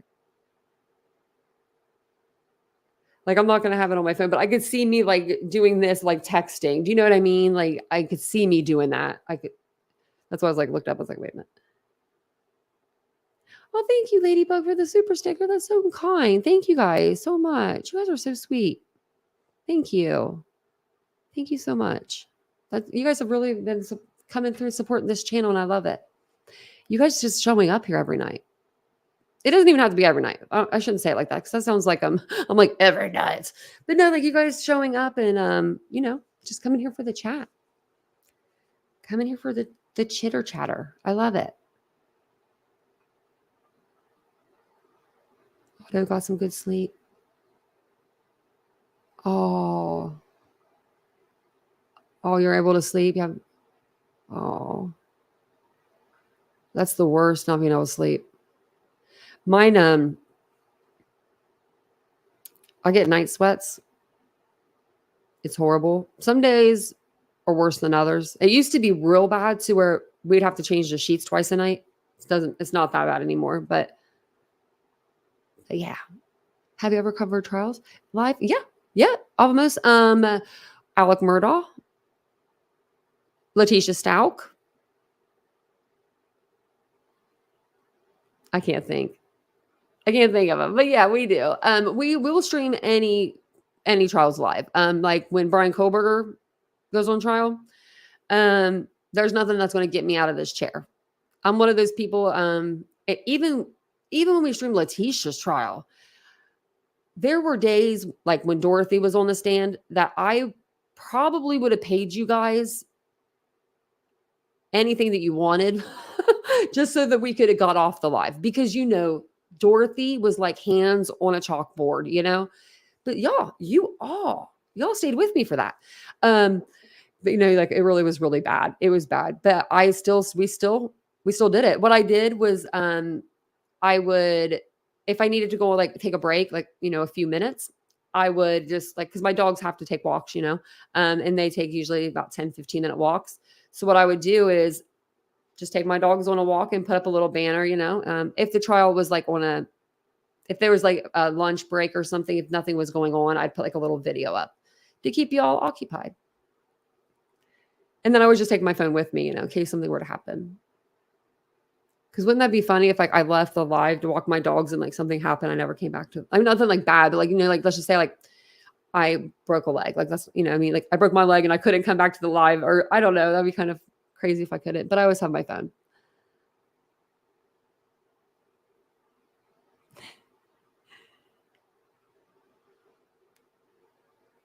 Oh, we had to use bungee cords with cinder blocks to hold down our tree. Got the idea from either TikTok or Facebook, not sure.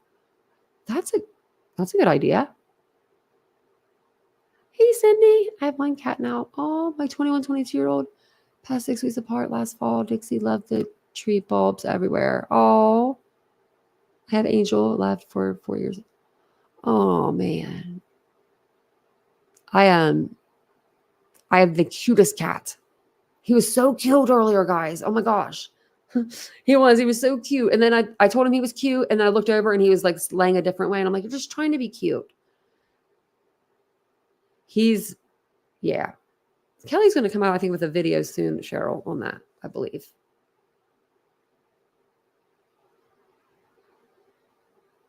Yeah. He threatens people. It's not nice. I just leave my mouth shut, but I'll leave my mouth shut. Vincent said I've been a good girl. Do I get something for that, actually? Oh, so DM, the creator, is just a subscriber. I believe that this person was just a subscriber from Dago's channel.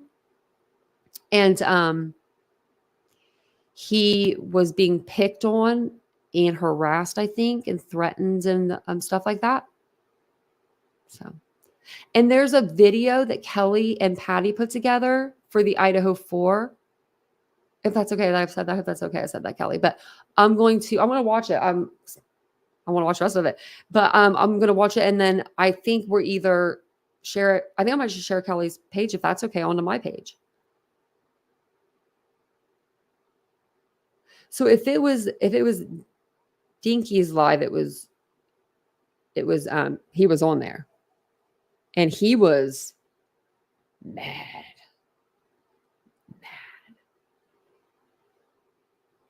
Cheryl, there are people that are out there that, I mean, it's weird. Why? I don't understand why people would pretend to be something, but I do understand. I don't understand. I can understand. This is psychologically, I can kind of understand where some people want to be part of a group, like a group of people. So they may like say or do things, I don't know, to be in that group, if that makes sense. I can understand that more than what has been going on. So Dinky's, his is, I think that's his channel there. He was just a subscriber of, I think, Dago's, and he was sick of the torment. He got sick of being tormented. And so now I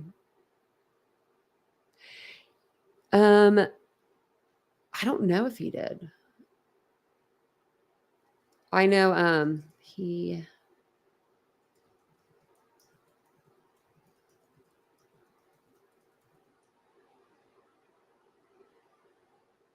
yeah, like that's, I don't want to say that on live because like I don't know if it'll.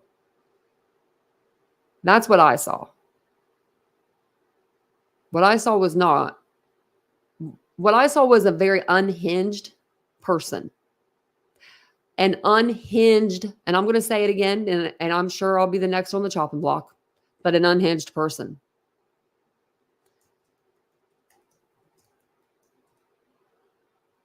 And I don't talk about anything, but that's something you just can't ignore. One of these days I'll go batshit crazy and I'll tell everybody everything that I have to keep inside, because I keep it all in here, But I do that because I want to keep our chat safe. So hopefully with me saying just that little bit of what that's nothing, hopefully I don't have, the cavalry coming after me. He was on someone else's. Well, Doodlebug, that's the thing though. He messed up. They all left. Okay, so this is the channel name.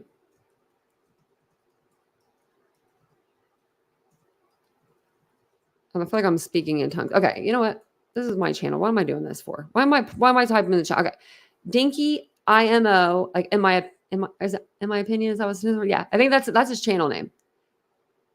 And it had John on it today.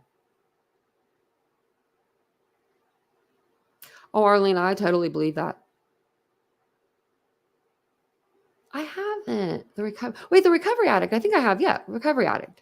It's been a while though. Oh, they won't, Jan. I hope not. I don't know. He's already given me emails, so I thought, an email to denounce Dago, or he's coming after me. You got 24 hours. I didn't. But yeah, no, I mean that's just what happened. That's all I saw. I'm gonna watch it. I didn't get to see the whole thing. I just wanted to see that part of it because that's what was sent to me. And I was like, of course, Aries, always. I don't know why people keep wanting to start fights though. T-Rev did.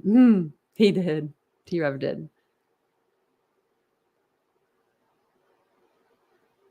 He seems very mature, the recovery addict, yes.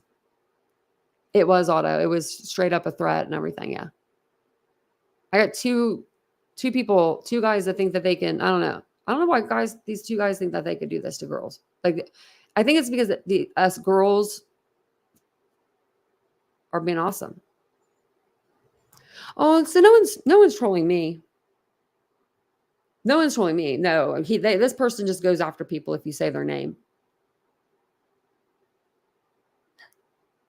You know what? I actually have part two of my little Taylor Swift video that I put. So I put out this video that was like, I don't even know. It was just like one day I woke up, it was super early in the morning and the comment section was on fire. And so I put a little song up, like a little like thing of me like lip singing to Taylor Swift. And people were commenting, they're like, do part two. And so I was going to do part two and then I forgot to post it. So I have it. So maybe I'll post it tomorrow because it'll probably be fitting. But it's from the song. It's from that song, You Need to Calm Down. And it was like I'm so bad. It was pretty funny. I know, right? T Swift.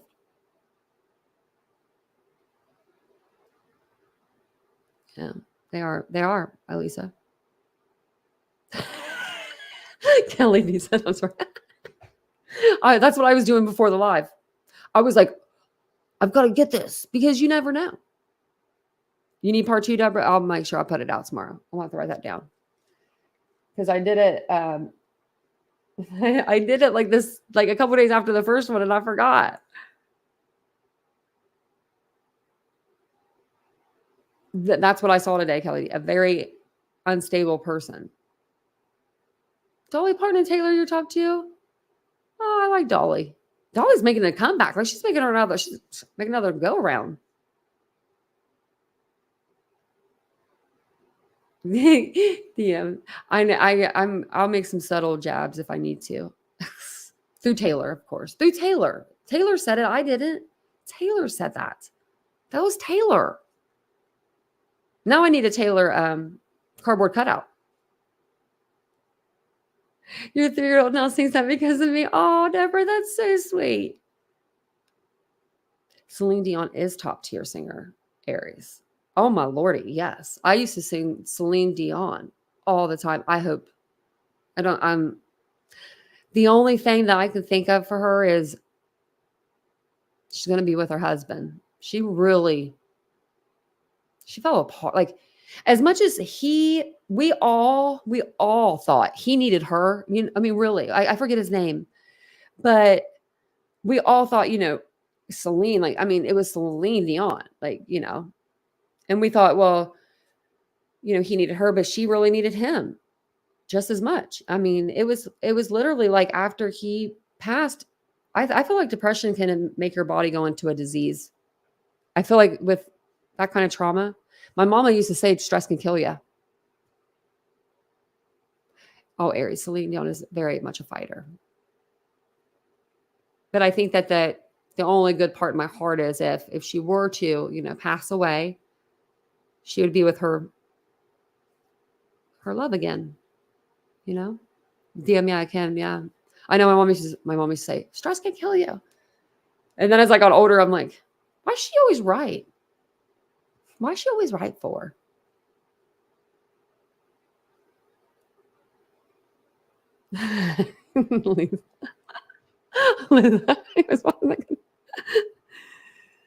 Oh man. At 65, yep, Mr. Rosebud, I believe that. Got my mom at 62. 62. Her body just shut down. I mean, it was that's she lost the love of her life, you know? I'm so sorry, Mr. Rosebud.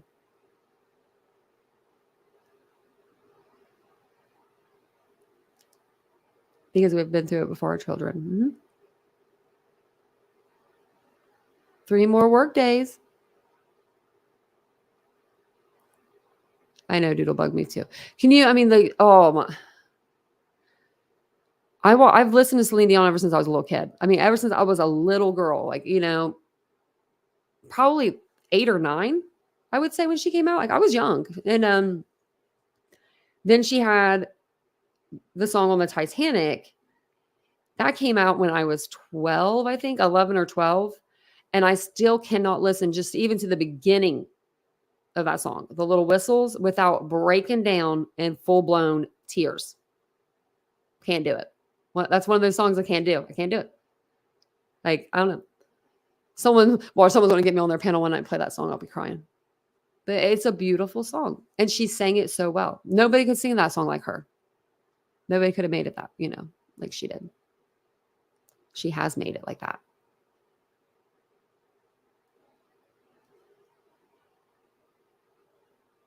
Oh my gosh, your stroke. Yeah, Lisa, I've been taking my blood pressure like crazy. My psychiatrist, people are weird. You know, people are so weird. I don't know. She was like, see if we can get that up for you. And I'm like, well, I'm not really technically on the medication for blood pressure though. Like, are we not going to figure out why I'm getting high blood pressure? We're just going to treat it. Like, can't you get rid of high blood pressure? Or is it just there? I don't know. That's probably a dumb question, but I wonder if you can you get rid of it? Or is it just something that stays in my blood pressure is like right on, it's like in the yellow. There's a yellow and then there's a red and it flashes red. I'm out of the red. I'm more in the yellow. And then sometimes it's pretty good. So Renee, that's his name. Elisa said his name. Okay, Renee. I couldn't remember his name. You can't get rid of it. Yeah. So see, Elisa said, yep, I'm trying to give you your mama. That's why I get along with you guys so well.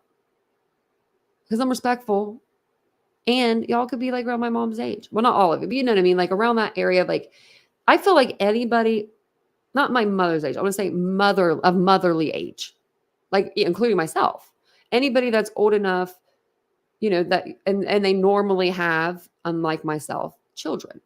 Because I feel like you guys, I have questions about a lot of stuff in life, and I feel like you're my support system. You're my system of people I come to. I'm 38, Mr. Rosebud. 38. 38 years young. Vincent's 35. He just turned 35. Certain foods and drinks. Thanks, Ladybug. I'm going to look it up because she didn't really give me any information. Like, I'm going to tell my neurologist, which email neurologist. You guys are reminding me to do stuff. I meant to do that today, but I didn't have it wrote down. For medication. Because she said she would take over the medication and whatever, but I'm just a baby. Thanks, Aries.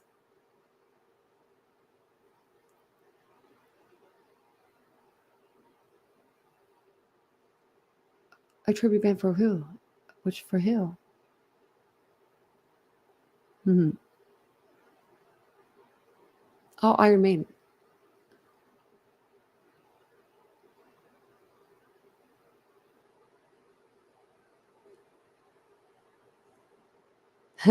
Aries, yeah. I used to wear Ohio shirts all the time, and then I kind of stopped. You're 37, Stephanie. See, got someone younger than me. Who else? Someone else. Maybe not. I can't remember now. There was somebody else I thought that was younger. Where the young? We're youngins. You can do that, Doodlebug. I didn't know that you could do that. I asked Vincent that, and he was like, "I don't know." So you can get either wax. I knew they have the wax. I'm afraid if I put wax on it, though, it might. But a temporary filling kit. Now that's something, because that should be like something that stays and like. I'm just afraid if I take something out, it will take out, because like it's cracked in the middle of the the tooth. Like, I don't know how to explain it. Like in the middle of it. I didn't know that. See, that's why I come over here and I get the answers I need. No, Vincent was saying that. I was asking Vincent earlier if there is a such thing as a filling, or I said, there's something I could put in here for like a temporary fix. And he was like, I don't know.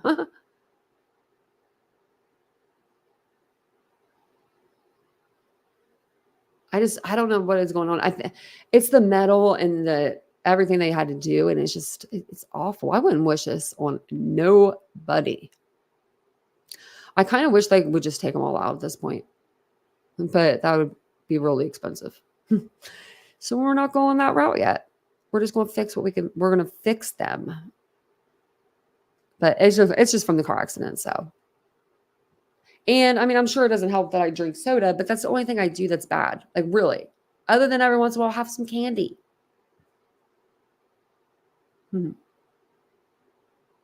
Oh yeah, candy. Well, this hardware has to stay. It's like holding my jaw like up or something. I don't know. Thanks, Doodlebug. That's really nice. Thank you. I've used the wax before. Like, if it's the braces wax, like if it's the same kind of wax that you put on if you have like braces. But let me know, because that would even actually work. At least it wouldn't be catching on my tongue. Thank you. You have a 4-year-old, Stephanie? I didn't know that. Boy or girl? I'm trying to see if I could tell. Boy or girl? I don't know. Thanks, Otto. I'm trying. I'm really trying to take care of myself. I got so many appointments for January. I'm like, ooh, spine doctor. I have to go to the podiatrist, which I already had a podiatrist, but it's one thing after another. But I'm here and I'm healthy. I mean, I'm healthy. You know, I mean, I'm not dying tomorrow. Knock on wood. No, I just gotta go to this doctor, that doctor, and every doctor in between. So, and then I'll be okay. But I'm gonna go ahead and jump off of here, and let's go see if anyone put anything through.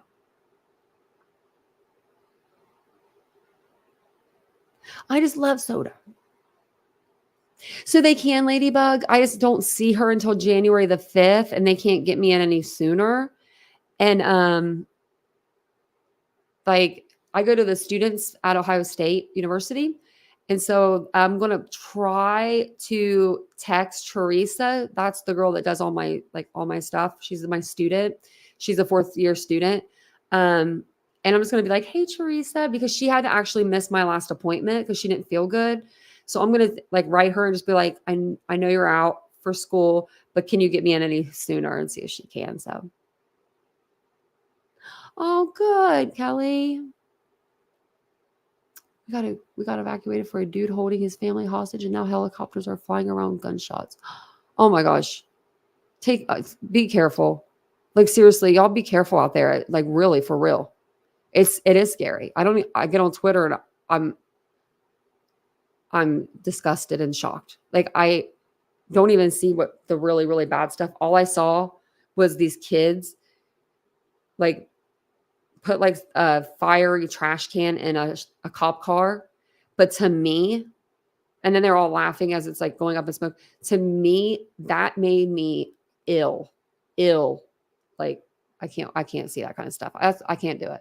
And we talk true crime over here, but it's just different. It's different. I don't know. I couldn't do like political news. Do you know what I mean? Where it's like that. I mean, that's just that. It's devastating. And I want to be blind to it as much as I can. Thank you very much. Even though I know I shouldn't be, but thank you very much. That's what I want to be. So we'll stay over here in the safe spot. But be careful, Kelly. Oh man, that's crazy. This world is going to hell in a handbasket. But everybody be safe out there tonight. And I'll see you guys all tomorrow on tomorrow's live. So bye guys. Thank you so much for being here.